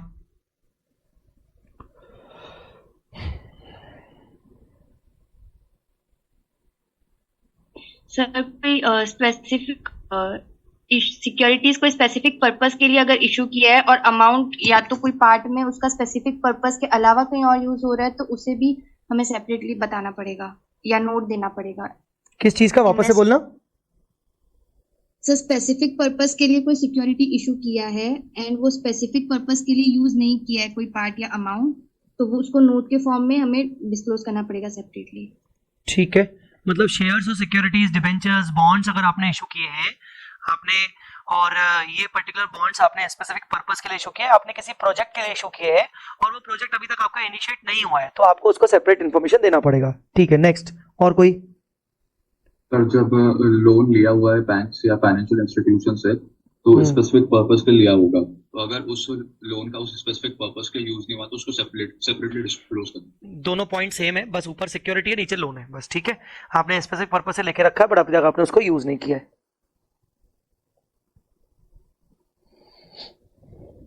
Additional regulatory information for both financial statement, ये रीसेंट अमेंडमेंट है। रीसेंट मतलब हो गए 1-1.5-2 साल हो गए, उससे पहले ये नहीं था। बेसिकली ये पोर्शन नया जोड़ा गया है शेड्यूल 3 के अंदर कि आपको ये कुछ रेगुलेटरी इंफॉर्मेशन प्रोवाइड करनी पड़ेंगी। रेगुलेटरी इंफॉर्मेशन आपको प्रोवाइड करनी पड़ेंगी। आपको किसके रिस्पेक्ट में? जैसे title deeds of इमोल properties not held in the name of the company, company के नाम पे कुछ प्रॉपर्टीज अगर नहीं है तो उनके बारे में आपको कुछ information. The company shall provide the detail of all immovable properties other than the properties where the company is the lessee and the lease agreement are duly executed in the favor of the lessee whose title deeds are not held in the name of the company। कुल मिला के ऐसी property जिनका title deed company के नाम पर नहीं है, तो उनकी इंफॉर्मेशन आपको ये देनी पड़ेगी। Relevant line item in the balance sheet, basically वो कौन सा आइटम है, पीपी है, इन्वेस्टमेंट प्रॉपर्टी है, और कोई एसेट है। डिस्क्रिप्शन, बेसिकली पीपी के अंदर वो क्या है, मशीन है, बिल्डिंग है, फ्लैट है, कमर्शियल कॉम्प्लेक्स है, लैंड है, बिल्डिंग है, उसका ग्रॉस वैल्यू, टाइटल किसके नाम पर हुआ, whether title deed holder is a promoter, director, relative और एम्प्लॉय ऑफ द प्रमोटर। ऐसा कोई है क्या कि वो कंपनी का एक डायरेक्टर है, कंपनी का कोई प्रमोटर है? हाँ, ये ऑडिट में भी होता है, राइट। प्रियंका सही बोल रही है, ये ऑडिट वाला पॉइंट है, सुना होगा ना आपने। कारो कारो कारो का कोई क्लॉज है, पता नहीं, आई डोंट नो, मैं मतलब आप लोग बता पाओगे। प्रॉपर्टी, हाँ पास्ट वाले ओके, फर्स्ट क्लोज ही है। Okay, property held since which date, कब से आपकी प्रॉपर्टी होल्ड की गई है। Reason for not being held in the name of the company, company के नाम पर क्यों नहीं है, उसके आपको इंडिकेट करने पड़ेंगे। इसमें रिलेटिव से है तो रिलेटिव का आपको बताना पड़ेगा, वगैरह वगैरह। तो ये सारे आपके ऊपर लगते हैं बेसिकली, ये पूरे प्रॉपर्टी के इश्यूज जो भी मतलब हो सकता है वो कंपनी के नाम पर नहीं है तो वो क्यों नहीं है, उससे कुछ हो सकता है चीजें निकल आए, ये सब आपको डिस्क्लोज करना पड़ता है। The following disclosure shall be made where the loans and advances in the nature of loans are the granted to promoters, directors, key managerial persons and the related parties। आपने ना अपने वालों को लोन बांटे रखे हैं, अपने डायरेक्टर्स को, प्रमोटर्स को, KMPs को, CEO, CFO, रिलेटेड पार्टीज को लोन बांट के रखे हैं। और ये क्या है बेसिकली, आइदर सेवरली और jointly with any other person that are repayable on demand और विदाउट स्पेसिफाइंग एनी टर्म्स। अरे यार 0% लोन दे रखे हैं आपने और आपने कोई टर्म ही नहीं है, कितने टाइम का लोन है, कोई एग्रीमेंट ही साइन नहीं हुआ, ऐसे कुछ है, तो बेसिकली ये आपको डिस्क्लोजर्स देने पड़ेंगे कि भाई प्रमोटर को कौन सा लोन दिया है, कितना percentage of the total loan है, डायरेक्टर, KMP, रिलेटेड पार्टी, इन सबको आपने अगर विदाउट कोई एग्रीमेंट, विदाउट कोई टर्म्स एंड कंडीशन लोन दिए, 0% इंटरेस्ट पे दिया है, कोई प्रॉपर टर्म्स एंड कंडीशन नहीं है, तो आपको ये बताना पड़ेगा। कैपिटल वर्क इन प्रोग्रेस, आपका जो काम चल रहा है उसका एजिंग शेड्यूल क्या है भाई। Project in progress, project temporarily suspended, basically ऐसे कौन कौन से प्रोजेक्ट्स हैं जो प्रोग्रेस में चल रहे हैं, ऐसे कौन से बिल्डिंग्स वगैरह काम है जो कि तुमने बीच में ही रोक दिया। मतलब सीधी बात है ना, तुम कंपनी का पैसा, प्रमोटर्स का पैसा, प्रमोटर नहीं पब्लिक का पैसा, कमाए हुए पैसे को तो तुम इन जगह पे लगा रहे हो और वो अभी तक तुमने काम कंप्लीट नहीं किया, मतलब तुमने पैसे को ब्लॉक करके रख दिया। बेसिकली ये क्या है, ये पैसा ब्लॉक हो गया ना आपका, तो ये जानना जरूरी है बेसिकली कि कितना पैसा ब्लॉक करके रखा हुआ है तुमने असेट्स के फॉर्म में, जिसको अभी तक अपन यूज भी नहीं कर पा रहे। For capital work in progress whose completion is overdue or has exceeded its cost compared to its original plan। तो बेसिकली सोचा था कि पर्टिकुलर डेट तक, टाइम तक हो जाएगा काम, पर अभी वो हुए नहीं है। तो ऐसे कौन कौन से प्रोजेक्ट्स हैं जो ओवरड्यू हो गए, कितना कितना डिले चल रहे हैं, उनका एजिंग वगैरह आपको बताना पड़ेगा। Intangible assets under development, same पैसा ब्लॉक करके रखा है तुमने सॉफ्टवेयर वगैरह बनाने में, अच्छा खासा तुमने पैसा बोरो करके रखा था, पब्लिक से पैसा रख रखा था, अभी तुमने ब्लॉक करके रखा है तुमने सॉफ्टवेयर वगैरह बनाने में, पर अभी वो अंडर डेवलपमेंट है। इस तरीके के तुम्हें सारे के सारे डिटेल्स लगेंगी। डिटेल्स ऑफ बेनामी प्रॉपर्टी हेल्ड, बेनामी प्रॉपर्टीज की डिटेल लगेंगी। where any proceed has been initiated or pending against the company for holding any Benami property under the Benami Transaction Prohibition Act 1988 and the rules made thereunder, the company shall disclose detail of such property, amount and details of beneficiary. ये मुझे याद नहीं आ रहा, law में था क्या बेनामी property act? नहीं सर, ये पूरा कारों में था। कारों में और इस साल भी है, फाइनल में भी है। फाइनल में है? हाँ कारों है ना। अच्छा पूरे उसमें है। चेंज हुआ तो नहीं मतलब ओके, मैं समझ गया। ये मुझे लगा ये उसमें होगा शायद, जो ओल्ड सिलेबस में इकोनॉमिक लॉ मतलब लॉ वाला जो सेक्शन हुआ करता था इकोनॉमिक लॉ, उसमें मुझे लगा था कि शायद होगा। नहीं, कंपनी लॉ में। अच्छा, कंपनी लॉ में इसकी कारों में अलग से रिपोर्टिंग होती है। Correct, okay. If property is in books then reference to the item of the balance sheet. अगर प्रॉपर्टी बुक्स वाली है तो उसका रेफरेंस आपके बैलेंस शीट से। बुक्स में नहीं है तो fact shall be disclosed with the reason की बुक, भाई बुक्स में वो प्रॉपर्टी शो नहीं की गई है और उसके क्या रीजंस हैं। तो ये सारे वही यार बेनामी प्रॉपर्टीज के पूरे आपके चीजें हैं। आप इसको कर लोगे क्या, एक बार ऊपर से रीड कर लोगे क्या बाद में? सेम वही है जो आपका ऑडिट वाला पॉइंट है। Yes yes sir. क्या मैं इसको स्किप कर सकता हूं? Yes sir. जी जी जी हाँ, बिल्कुल। हाँ, following ratios to be disclosed: current ratio, debt equity ratio, debt service coverage ratio, return on equity ratio, inventory turnover ratio. ये सारे के सारे रेशियोज दिखाना मैंडेटरी है, आपको ये रेशियोज दिखाने पड़ेंगे। Company shall explain the items included in the numerator and denominator for computing the above ratios. Further explanation by shall be provided by for any change in the ratio by more than 25%। Ratio का formula जो भी आपने लगाया, numerator में आपने क्या लिया, denominator आपने क्या लिया, और आपका अगर वो चेंज पिछली बार से अगर 25% से ज्यादा चेंज है तो आपको वो अलग से दिखाना पड़ेगा, अलग से बताना पड़ेगा। सब ऑडिट के पॉइंट है यार, ये सारे के सारे उन्होंने क्या किए, जब लास्ट टाइम शेड्यूल 3 चेंज हुआ था ना, नफरा ने पूरी चीजें उठा के सारे इसमें डाल दी कि भाई इसमें फाइनेंशियल स्टेटमेंट्स में audit of items of financial statement. Correct, ये सारे के सारे आपके मेजरली आइटम आपके कारों के आ रहे हैं। Compliance with approved schemes of arrangements. A scheme of arrangement by the competent authority in the company shall disclose a section of scheme of arrangement have been accounted for in the books of the company. अरे कुछ scheme of arrangements मतलब basically कुछ contracts आप उसमें पढ़ते थे, internal reconstruction chapter पढ़ते थे आप लोग, compromise and arrangements. Compromise arrangements करके कि आपके इंटरनल रिकंस्ट्रक्शन, आपके क्रेडिटर के साथ कोई कॉम्प्रोमाइज हुआ, आपने उसने आपको वेव कर दिया अमाउंट, आपकी कंपनी की हालत ठीक नहीं चल रही तो आपने वो फॉरगो करवा लिया। सो बेसिकली जितने भी आपके अरेंजमेंट्स हुए, कॉम्प्रोमाइज अरेंजमेंट एग्रीमेंट्स हुए, वो सारे के सारे आएंगे। आई थिंक ये वाला पॉइंट भी वही था, utilization of borrowed funds and share premium. ये भी आपका रिपीट है, ऑडिट वाला पॉइंट है। तो ये सारे पॉइंट्स आपके ऑडिट वाले हैं। ये बेसिकली सारे के सारे company has any fund for any person including foreign entities. Foreign entity से अगर कोई पैसा लिया है तो उसका utilisation, debt, repayment terms and all, security वगैरह है कि नहीं। So all these points are audit वाले points. I am skipping this if for any reason if you are not comfortable with these points somewhere, पढ़ने के बाद, read करने के बाद, you can ask me in the next class और you can ask me the doubt personally also. So ऐसा नहीं है कि मतलब ये पॉइंट अपन ने पढ़ लिया, अपने को समझ में नहीं आया तो अपने को कोई हेल्प करने वाला नहीं है, directly you can contact me.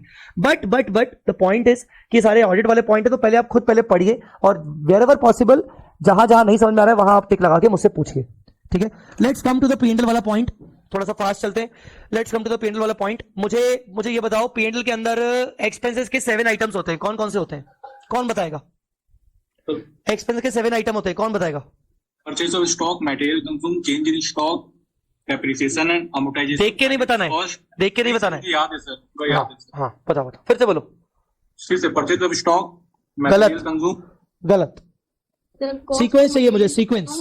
Sequence Cost of material consumed, purchased in stock in trade, changes in inventories of finished goods and stock in trade, employee benefit, finance cost, and depreciation and amortization expenses.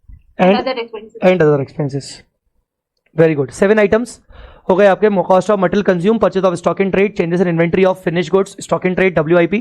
उसके बाद आपका employ benefit expenses, उसके बाद आपका finance, उसके बाद आपका depreciation, amortisation और उसके बाद अदर्स।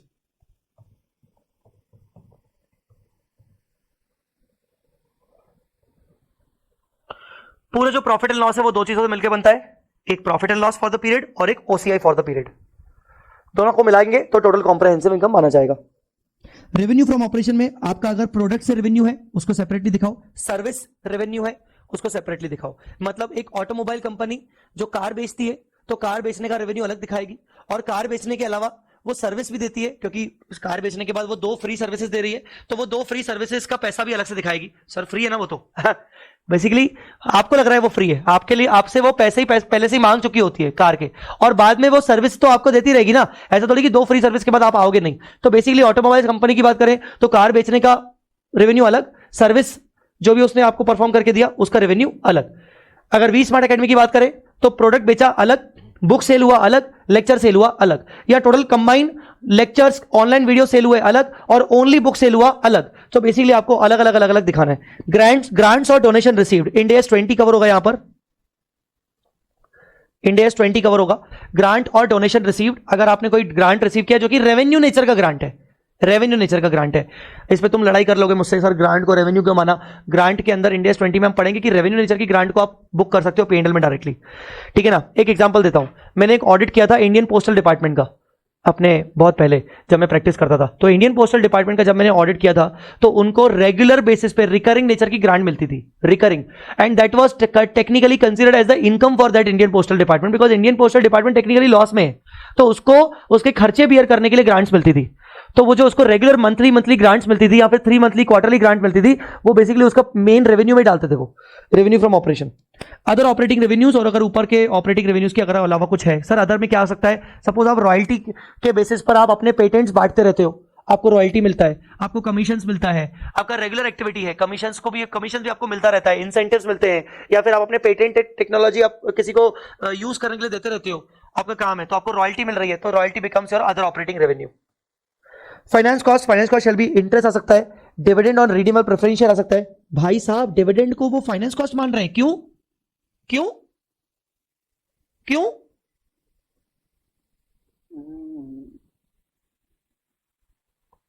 डिविडेंड तो सर रिडीमेबल एप्रोप्रिएशन होता है ना सर, प्रेफरेंस शेयर के लिए सर पता है ना, प्रेफरेंस शेयर का फिक्स रहता है कि देना ही है sir. Correct, redeemable preference share एक तरीके से आपकी लाइबिलिटी होती है, इट इज अ ऑब्लिगेशन, आपको उसका रीपेमेंट करना ही पड़ेगा, तो उसका जो डिविडेंड है that is again your finance cost, it is as good as finance cost. Exchange difference is regarded as an adjustment to the borrowing cost. तुम लोगों को फिर से सर जलील कर रहे हो आप, हाँ AS 16 याद है? Yes sir. AS 16 के अंदर बोरिंग कॉस्ट की डेफिनेशन थी और उसके अंदर 5 पॉइंट्स हुआ करते थे बोरिंग कॉस्ट में क्या क्या आता है, जिनमें से एक पॉइंट होता था कि अगर आपने कोई फॉरेन करेंसी लोन लिया है तो उसका जो एक्सचेंज लॉस है, एक्सचेंज डिफरेंस है, उस एक्सचेंज डिफरेंस का भी कुछ पार्ट अपन बोरिंग कॉस्ट की तरह ट्रीट करते हैं।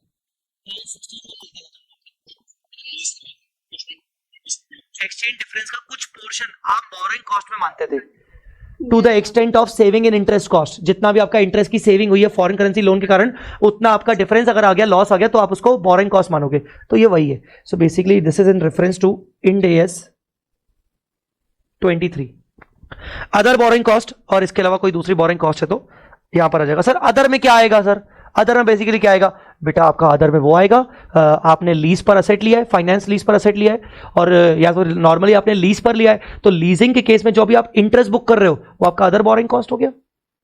आपने AS 19 में पढ़ा है कि लेसी जो है वो फाइनेंस लीज लेता है तो उसमें उसको इंटरेस्ट बुक करना पड़ता है, that is your other borrowing cost. So other borrowing cost में आपका interest on leasing transactions, leasing transaction के आपके इंटरेस्ट आ गए। अदर इनकम आपकी interest, dividend income, other non operating income, commission, incentive, bonus वगैरह कुछ अगर आपको मिला है तो। अदर कॉम्प्रहेंसिव इनकम बेटा जी, अदर कॉम्प्रहेंसिव इनकम 2 टाइप की कैटेगरी होती है, हम सबको पता है, not reclassified, will be reclassified. एक सेकेंड,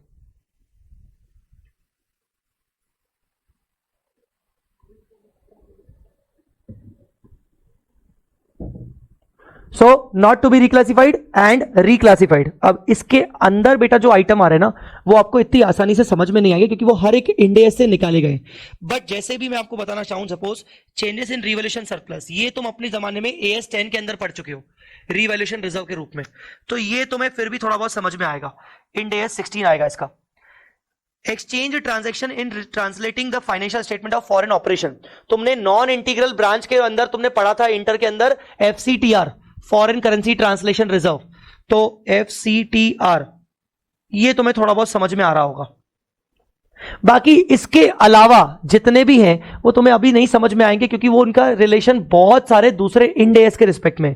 तो जब जब मैं इंड एएस पढ़ाऊंगा तब तक तुम्हें ये समझ में आती जाएंगी धीरे धीरे। और मैंने तुम्हें एक चार्ट दिखाया था क्या सेकंड थर्ड क्लास के अंदर, जब मैं तुम्हें बता रहा था कि पूरे ओसीआई के कौन कौन से आइटम होते हैं, मैंने चार्ट बुक में डाल के रखे थे पूरे पूरे।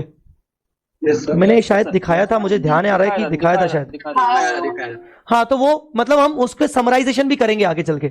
सो ये आइटम्स मैं नहीं कर रहा हूं अभी, क्योंकि ये पेंडिंग, ये मैं कैसे समझा पाऊंगा अभी, कोई मतलब ही नहीं है, ये इंडिया से रिलेटेड है। एडिशनल इंफॉर्मेशन को हम कल डील कर चुके थे, वही थ्रेशोल्ड लिमिट के अकॉर्डिंग आपको सेपरेटली डिस्क्लोज करना है मटेरियलिटी के अलावा।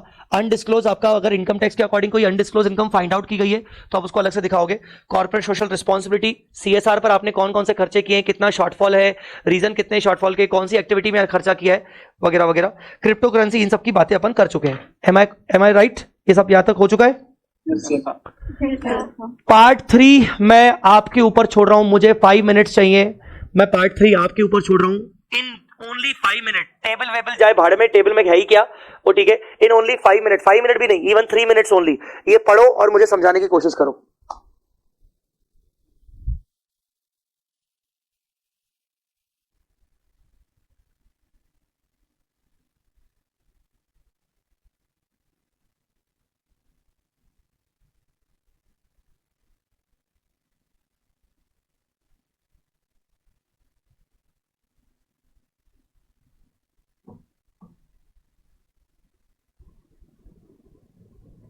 यस,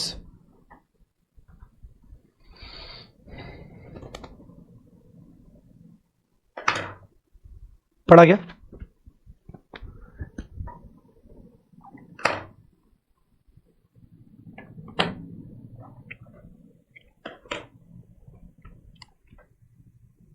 पढ़ा गया बेटा? हेलो, मेरी आवाज नहीं आ रही क्या? Yes, यस सर, आ रही है। Okay. Sir, where company is required to prepare consolidated financial statement, then company should prepare financial statement as per Schedule 3 itself. But furtherly, it should disclose the non-controlling interest and owners of parent. Keep of parent, मतलब holding का जो कितना share है। तुम में से कितने बच्चों ने इंटर में कंसोलिडेशन का चैप्टर नहीं पढ़ा है? Generally talks about minority interest, sir.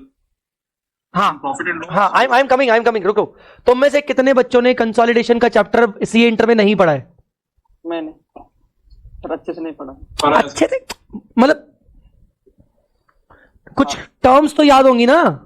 हाँ, Yes, पढ़ा। थोड़ी बहुत। मतलब ऐसा कोई बच्चा जो ओल्ड सिलेबस के भी ओल्ड सिलेबस का हो, याद है ना, ओल्ड के भी ओल्ड का, जब इंटर में भी कंसोलिडेशन नहीं होता था, अगर ऐसा कोई है तो मैं वो जानना चाह रहा हूं। ऐसा कोई नहीं है। मुद्दे पे आते हैं बेटा। सब्सिडरी कंपनी के 1 लाख नंबर्स है, outstanding equity shares. H limited ने अक्वायर किए 85,000 नंबर्स, तो 15,000 शेयर्स किसके पास होंगे? minority interest. Interest. Rest 15,000 numbers are held by others. In others को क्या नाम देते हैं? Minority. इंड एएस उसको नाम देता है नॉन कंट्रोलिंग इंटरेस्ट। क्या नाम देता है? Non controlling. Non-controlling interest. जो वर्ड आप बोल रहे हो माइनॉरिटी इंटरेस्ट, वो एएस में यूज होता था आपके सीए इंटर में, एएस 21 से रिफ्लेक्टेड था वो। यहां पर इंड एएस में हम माइनॉरिटी इंटरेस्ट वर्ड नहीं बोलेंगे, हम बोलेंगे non controlling interest. Why? Because इनके पास कंट्रोलिंग राइट्स नहीं है, वोट करेंगे भी तो कोई फर्क नहीं पड़ेगा उनका, तो इनके पास कंट्रोल नहीं है। They are called non controlling interest. Now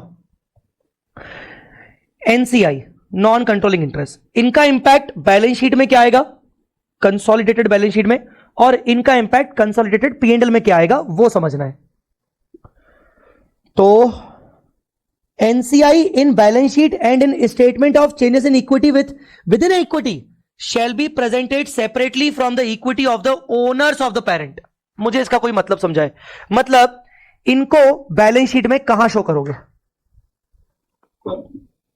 as per as में बताऊं तो इक्विटी मतलब इक्विटी के नीचे सर, रिजर्व्स एएस में तो वो शेयर होल्डर फंड के नीचे और लायबिलिटी के ऊपर दिखता था। सर यहां पर वो क्या बोलना चाह रहा है, थोड़ा मुझे समझाओ। Non controlling interest in the balance sheet and in SOCIE within equity shall be presented separately from the equity of the owners of the parent.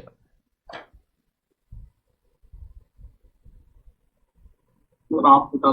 चलो सुनो, ये 2 मिनट सुनो, पहले पीएनएल का शायद तुम लोगों को थोड़ा सा और डिटेल में क्लियर हो जाए। चलो ऐसा करते हैं, बेटा कंसोलिडेट पीएनएल मतलब ये तो पता है ना, कंसोलिडेटेड पीएनएल मतलब अगर मैं यहां पर सेल बुक करूंगा तो होल्डिंग और सब्सिडरी का दोनों का सेल दिखाऊंगा। मैं एक्सपेंसेस दिखाऊंगा तो होल्डिंग और सब्सिडरी दोनों के एक्सपेंसेस दिखाऊंगा। Yes, sir.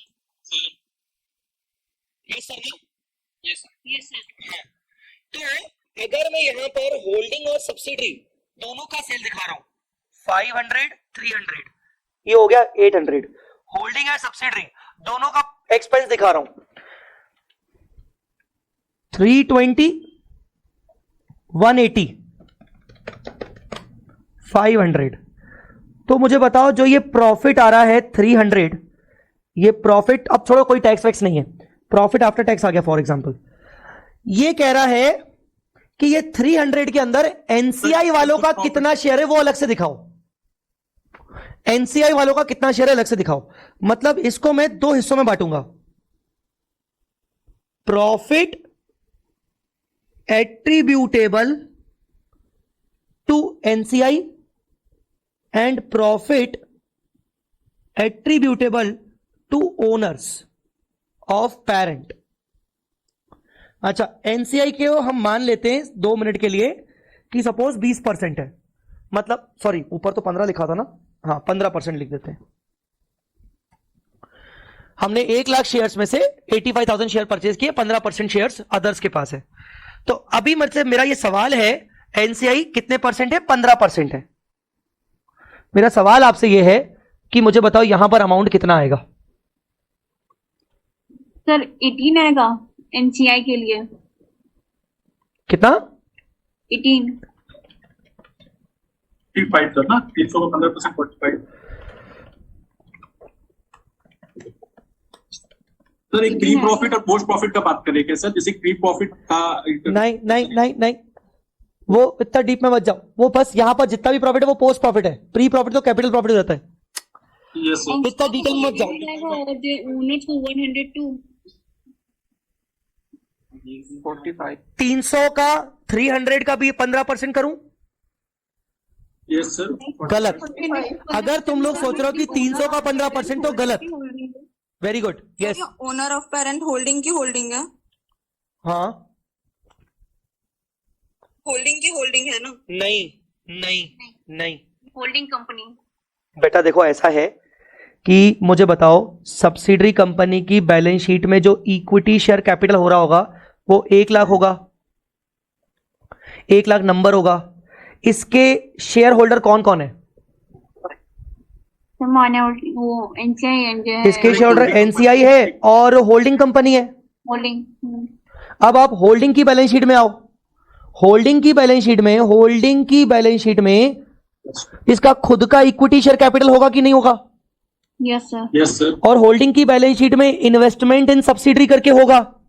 अरे sir. मोर देन 50% इन्वेस्टमेंट है ना, तो इन्वेस्टमेंट होगा। Yes, sir. So basically holding company के जो खुद के इक्विटी शेयर होल्डर हैं, होल्डिंग कंपनी के जो शेयर होल्डर हैं, they are known as owner of parent company. These are owner of parent company. समझ गए क्या? Yes sir. यस सर, तो मैं कह सकता हूं कि holding plus subsidiary is equal to group, और ग्रुप के अंदर 2 शेयर होल्डर हैं, एक एनसीआई वाले लोग हैं और एक ओनर्स हैं। कौन से ओनर्स? Owners of parent. हो सकता है कि नहीं? यस। ओनर्स ऑफ पेरेंट मतलब कौन? Share holders of holding company. समझ गए क्या? Yes sir. तो पूरे प्रॉफिट को 2 हिस्सों में दिखाओ, एनसीआई वाला कितना और पेरेंट के खुद के ओनर्स का कितना, मतलब पेरेंट का पोर्शन कितना अल्टीमेटली, तो कितना आएगा 300 का करूं 15%? नहीं sir, the answer is no.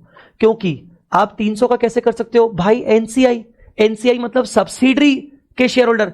अबे सब्सिडरी के शेयर होल्डर का तो सब्सिडरी की सेल और सब्सिडरी की एक्सपेंस में ही हिस्सा होगा ना। यस सर, सब्सिडरी के एनसीआई वालों का क्या होल्डिंग के प्रॉफिट में हिस्सा होगा क्या?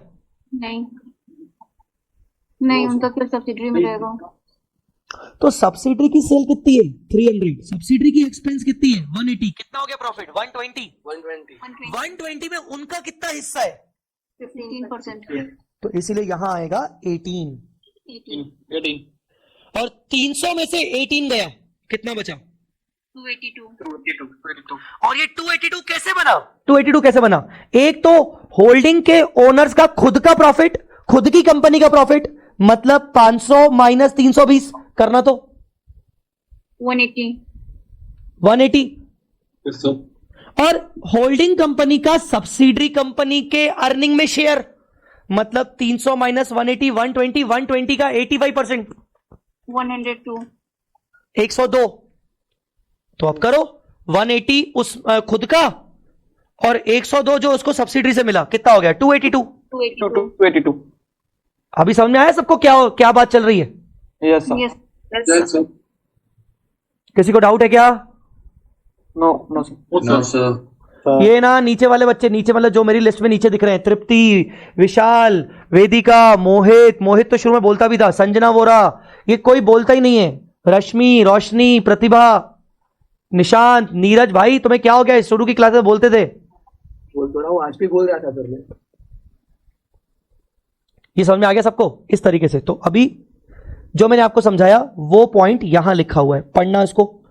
कौन पढ़ेगा? चलो कौन पढ़ेगा?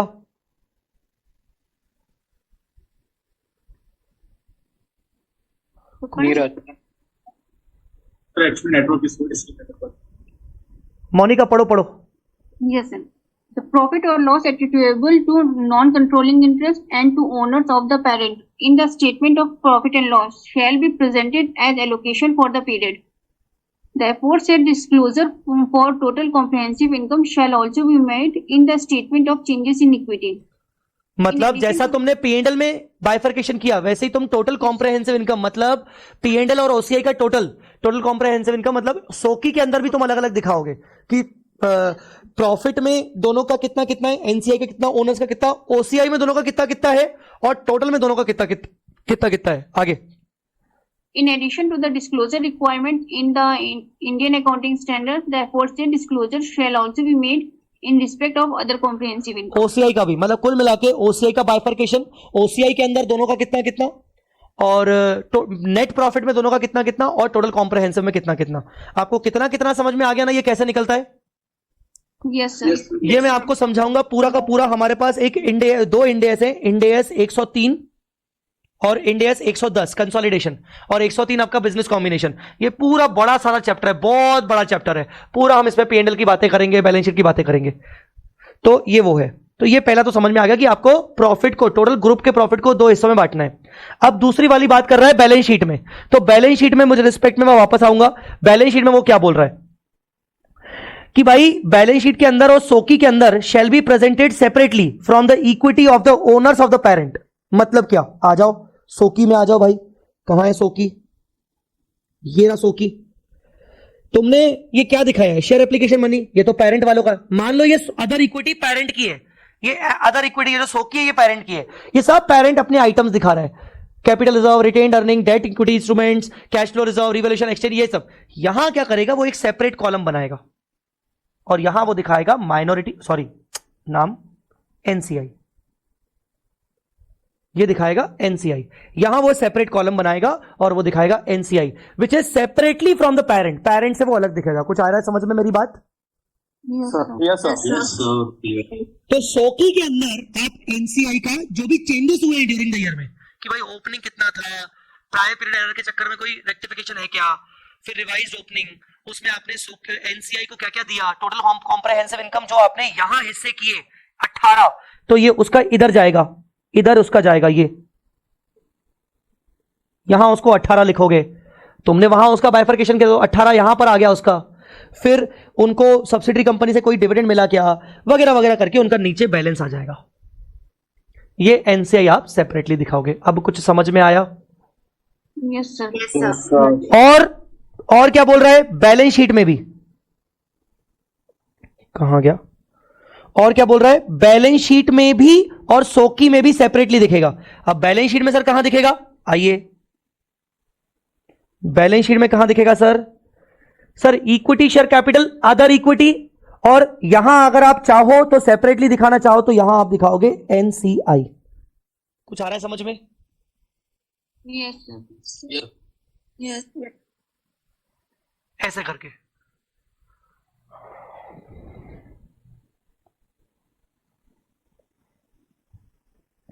Investments accounted for using equity method. सुनिए ध्यान से, सब्सिडरी सबको पता है, एसोसिएट क्या होती है? कोई डिफाइन कर पाएगा एसोसिएट 2 सेकंड के अंदर? कोई जल्दी। 20% से ज्यादा और 50% से 51% से कम। 50% के अंदर अंदर, मतलब हाँ ठीक है। दूसरा, जेवी कौन होती है? ज्वाइंट वेंचर कोई बताएगा? जेवी यस सर, जॉइंट एग्रीमेंट होता है और पार्टी के द्वारा 20% से कम, ऐसा कुछ है सर। ठीक है। एसोसिएट कंपनी जिसमें इन्वेस्टर का 20% या उससे ज्यादा है पर कंट्रोलिंग पावर नहीं है, वो कंपनी हमारी एसोसिएट कंपनी रहती है। याद रखना, सब्सिडरी कंपनी को हम जैसे कंसोलिडेट करते हैं, एसोसिएट को हम कंसोलिडेट नहीं करते। एसोसिएट में हमारा इन्वेस्टमेंट है पर हम उसको कंसोलिडेट नहीं करते, तो क्या करते हैं? इंड एस कहता है आप उसको इक्विटी मेथड पे मेजर करोगे। जैसे आप अपनी इन्वेंट्री को कॉस्ट और एनआरवी विचएवर इज लोअर करते हो ना, वैसे ही इन्वेस्टमेंट इन एसोसिएट को आप मेजर करते हो इक्विटी मेथड पे। दूसरी होती है जेवी, ज्वाइंट वेंचर। ज्वाइंट वेंचर क्या होता है? मेरे पास 50% शेयर्स हैं और केतन के पास 50% शेयर्स हैं एक पर्टिकुलर कंपनी में, ए लिमिटेड में। मेरे पास 50%, केतन के पास 50%, और हम दोनों के बीच में, केतन और मेरे बीच में ज्वाइंट अरेंजमेंट हुआ है जिसके तहत एग्रीमेंट में साफ साफ लिखा गया है कि केतन और मैं यूनानिमस डिसीजन लेंगे, अलग अलग नहीं चलेंगे, और केतन और मैं दोनों मिलकर कंट्रोल करेंगे, ज्वाइंट कंट्रोल। तो जेवी की सबसे बड़ी खासियत है ज्वाइंट कंट्रोल। जेवी के अंदर ज्वाइंट कंट्रोल होता है। तो केतन के लिए भी वो ए लिमिटेड जेवी है, मेरे लिए भी वो ए लिमिटेड जेवी है। मैं और केतन जेवी के लिए कौन है? वेंचरर्स या इन्वेस्टर्स। तो इन्वेस्टमेंट इन जेवी, इन्वेस्टमेंट इन एसोसिएट, दोनों को हम इक्विटी मेथड पे मेजर करते हैं। हम जेवी को कभी कंसोलिडेट नहीं करते, हम एसोसिएट कंपनी को कंसोलिडेट नहीं करते। पर जेवी और एसोसिएट वो भी हमारी ग्रुप कंपनीज है, तो हम उनके इन्वेस्टमेंट को री मेजर करते हैं इक्विटी मेथड पे। और ये कौन सा इंड एस हमें कहता है? ये हमें कहता है end S 28, investment in associates and joint ventures.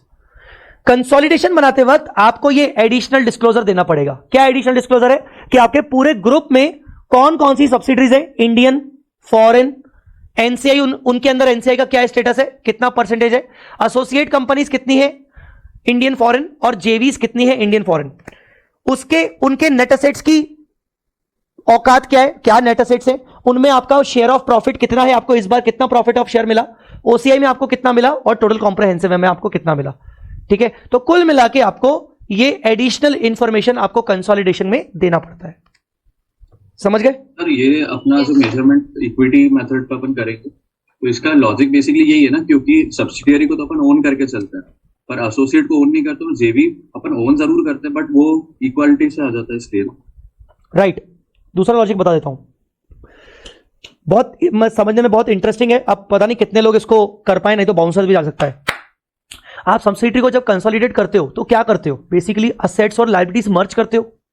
बोलो हाँ। Yes sir. Yes, sir. आप सामने वाले, बहुत इंटरेस्टिंग पॉइंट है, प्लीज जाना मत।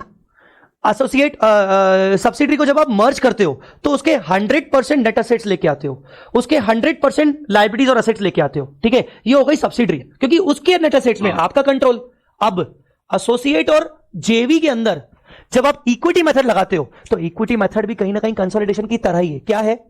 इक्विटी मेथड में आप सामने वाली कंपनी के नेट एसेट्स लेके नहीं आ रहे हो, बस उसके नेट एसेट की वैल्यू के प्रपोर्शन में अपने इन्वेस्टमेंट को रीमेजर कर रहे हो।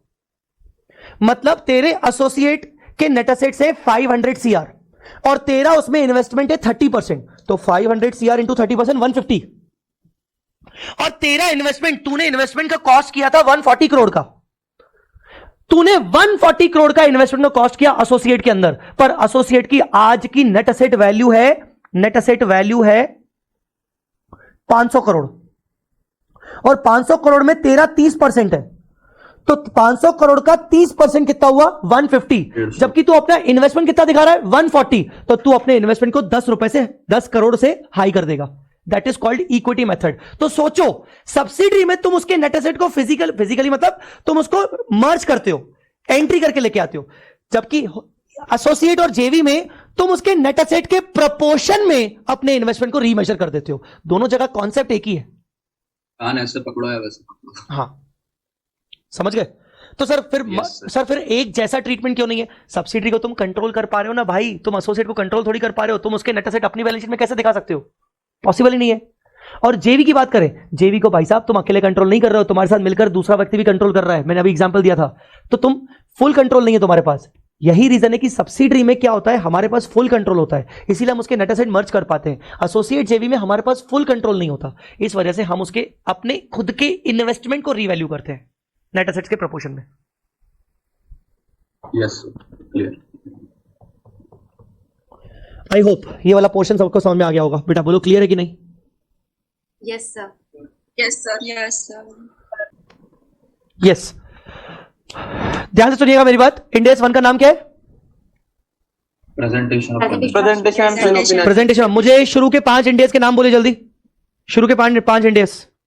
Presentation of financial statement, inventory, statement of cash flow, Accounting policies changes in account estimates and errors. And errors. event occurring after the reporting period. Very good. ठीक है, हम प्रेजेंटेशन ऑफ फाइनेंशियल स्टेटमेंट में क्या क्या पढ़ने वाले हैं? हम प्रेजेंटेशन ऑफ फाइनेंशियल स्टेटमेंट में क्या क्या पढ़ने वाले हैं? बेसिकली अभी हमने क्या पढ़ा? शेड्यूल 3। शेड्यूल 3 के अलावा मैंने कल पढ़ाया था आपको शेड्यूल 3 के अंदर कि शेड्यूल 3 में डिस्क्लोजर्स रिक्वायरमेंट है, पर वो एडिशनल डिस्क्लोजर रिक्वायरमेंट है इंड एस के अलावा। इंड एस भी आपको बताता है कि भाई फाइनेंशियल स्टेटमेंट्स बनाने के लिए आपको क्या क्या ध्यान रखना है। तो यहां पर हम पहला जो इंड एस हम शुरू करने वाले हैं, उसके अंदर फाइनेंशियल स्टेटमेंट्स के मैक्सिमम पोर्शंस, डिस्क्लोजर्स, प्रेजेंटेशन कैसे होगा, फाइनेंशियल स्टेटमेंट्स में क्या क्या आता है, हमें कब ओपनिंग बैलेंस शीट बनानी पड़ती है, ये सब हम पढ़ने वाले हैं। ये सारी चीजें पढ़ने वाले हैं। ये सारे के सारे पॉइंटर्स मैंने करके दिए, कवर करके दिए। करंट लायबिलिटी की डेफिनेशन रिपीट हो रही है, नॉर्मल ऑपरेटिंग साइकिल की डेफिनेशन रिपीट हो रही है इंड एस 1 के अंदर, करंट एसेट की डेफिनेशन रिपीट हो रही है इंड एस 1 वाली 1 के अंदर। तो कुछ कुछ चीजें रिपीट होंगी, कुछ कुछ चीजें डिटेलिंग में होंगी। रीफाइनेंसिंग क्या होता है, ब्रीच ऑफ प्रोविजन, ये इस पे क्वेश्चंस आते हैं। सो आपसे एक रिक्वेस्ट करूंगा, बहुत इजी स्टैंडर्ड है, बस कल थोड़ा सा इंटरेस्टिंग मुझे बनाना है, आपसे बातें कर करके बनानी है। और यू कैन अंडरस्टैंड कि जब बातें करते हैं तो टाइम भी लगता है। तो प्लीज एक रिक्वेस्ट करूंगा कि आप प्लीज कुछ पढ़ के आइएगा portion. I want you to read this portion. पढ़ोगे कि नहीं? Yes, sir. Yes, sir. Yes, sir. जाने से पहले सिर्फ ये 9th नंबर पॉइंट पढ़ के जाओ। Complete set of financial statements में ये सारे आते हैं। पहला बैलेंस शीट, दूसरा statement of profit and loss for the period, जिसके अंदर 2 सेक्शंस होते हैं, आपको बताया गया है। Yes. 2 सेक्शंस होते हैं, P&L और OCI। तीसरा statement of changes in equity, Changes in equity. सोकी 3। चौथा कैश फ्लोस। Cash flows. पांचवा Notes. Significant notes account, significant policies and explanatory information. ठीक है। छठा Comparatives. Comparative. कंपैरेटिव, जो कि आप साथ में ही कॉलम में बनाते हो, ये छठा पार्ट होता है आपके फाइनेंशियल स्टेटमेंट का। और सातवां वेरी इंपॉर्टेंट, अगर कोई रेट्रोस्पेक्टिव इफेक्ट लगा रही कंपनी तो वो स्टेटमेंट। जैसा मैंने आपको ट्रांजिशन डेट समझाई थी, जी सर जी। क्या समझाई थी ट्रांजिशन डेट?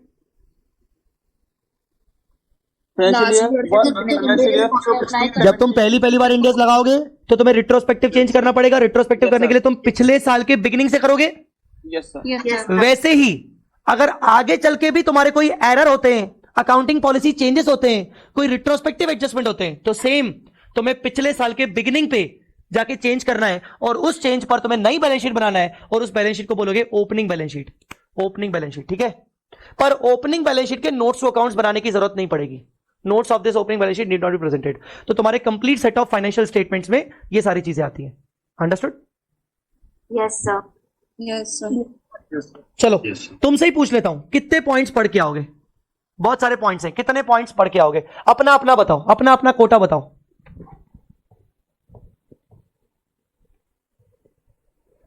33 पॉइंट्स हैं। 33. आगे बढ़ गया। सर एक ओवरव्यू तो सालों का ले ही लेंगे। तो पूरा ले लेंगे ओवरव्यू, बस अच्छे से 33 पढ़ लेंगे। तो सिंपल रीडिंग पूरा कर लेंगे। ठीक है, बाकी बच्चों को तो कुछ बोलना ही नहीं है, हम तो है ही नहीं सर पिक्चर में। रीडिंग पूरी कर लेंगे, अंडरस्टैंडिंग टॉप 10 की लेने की कोशिश करेंगे।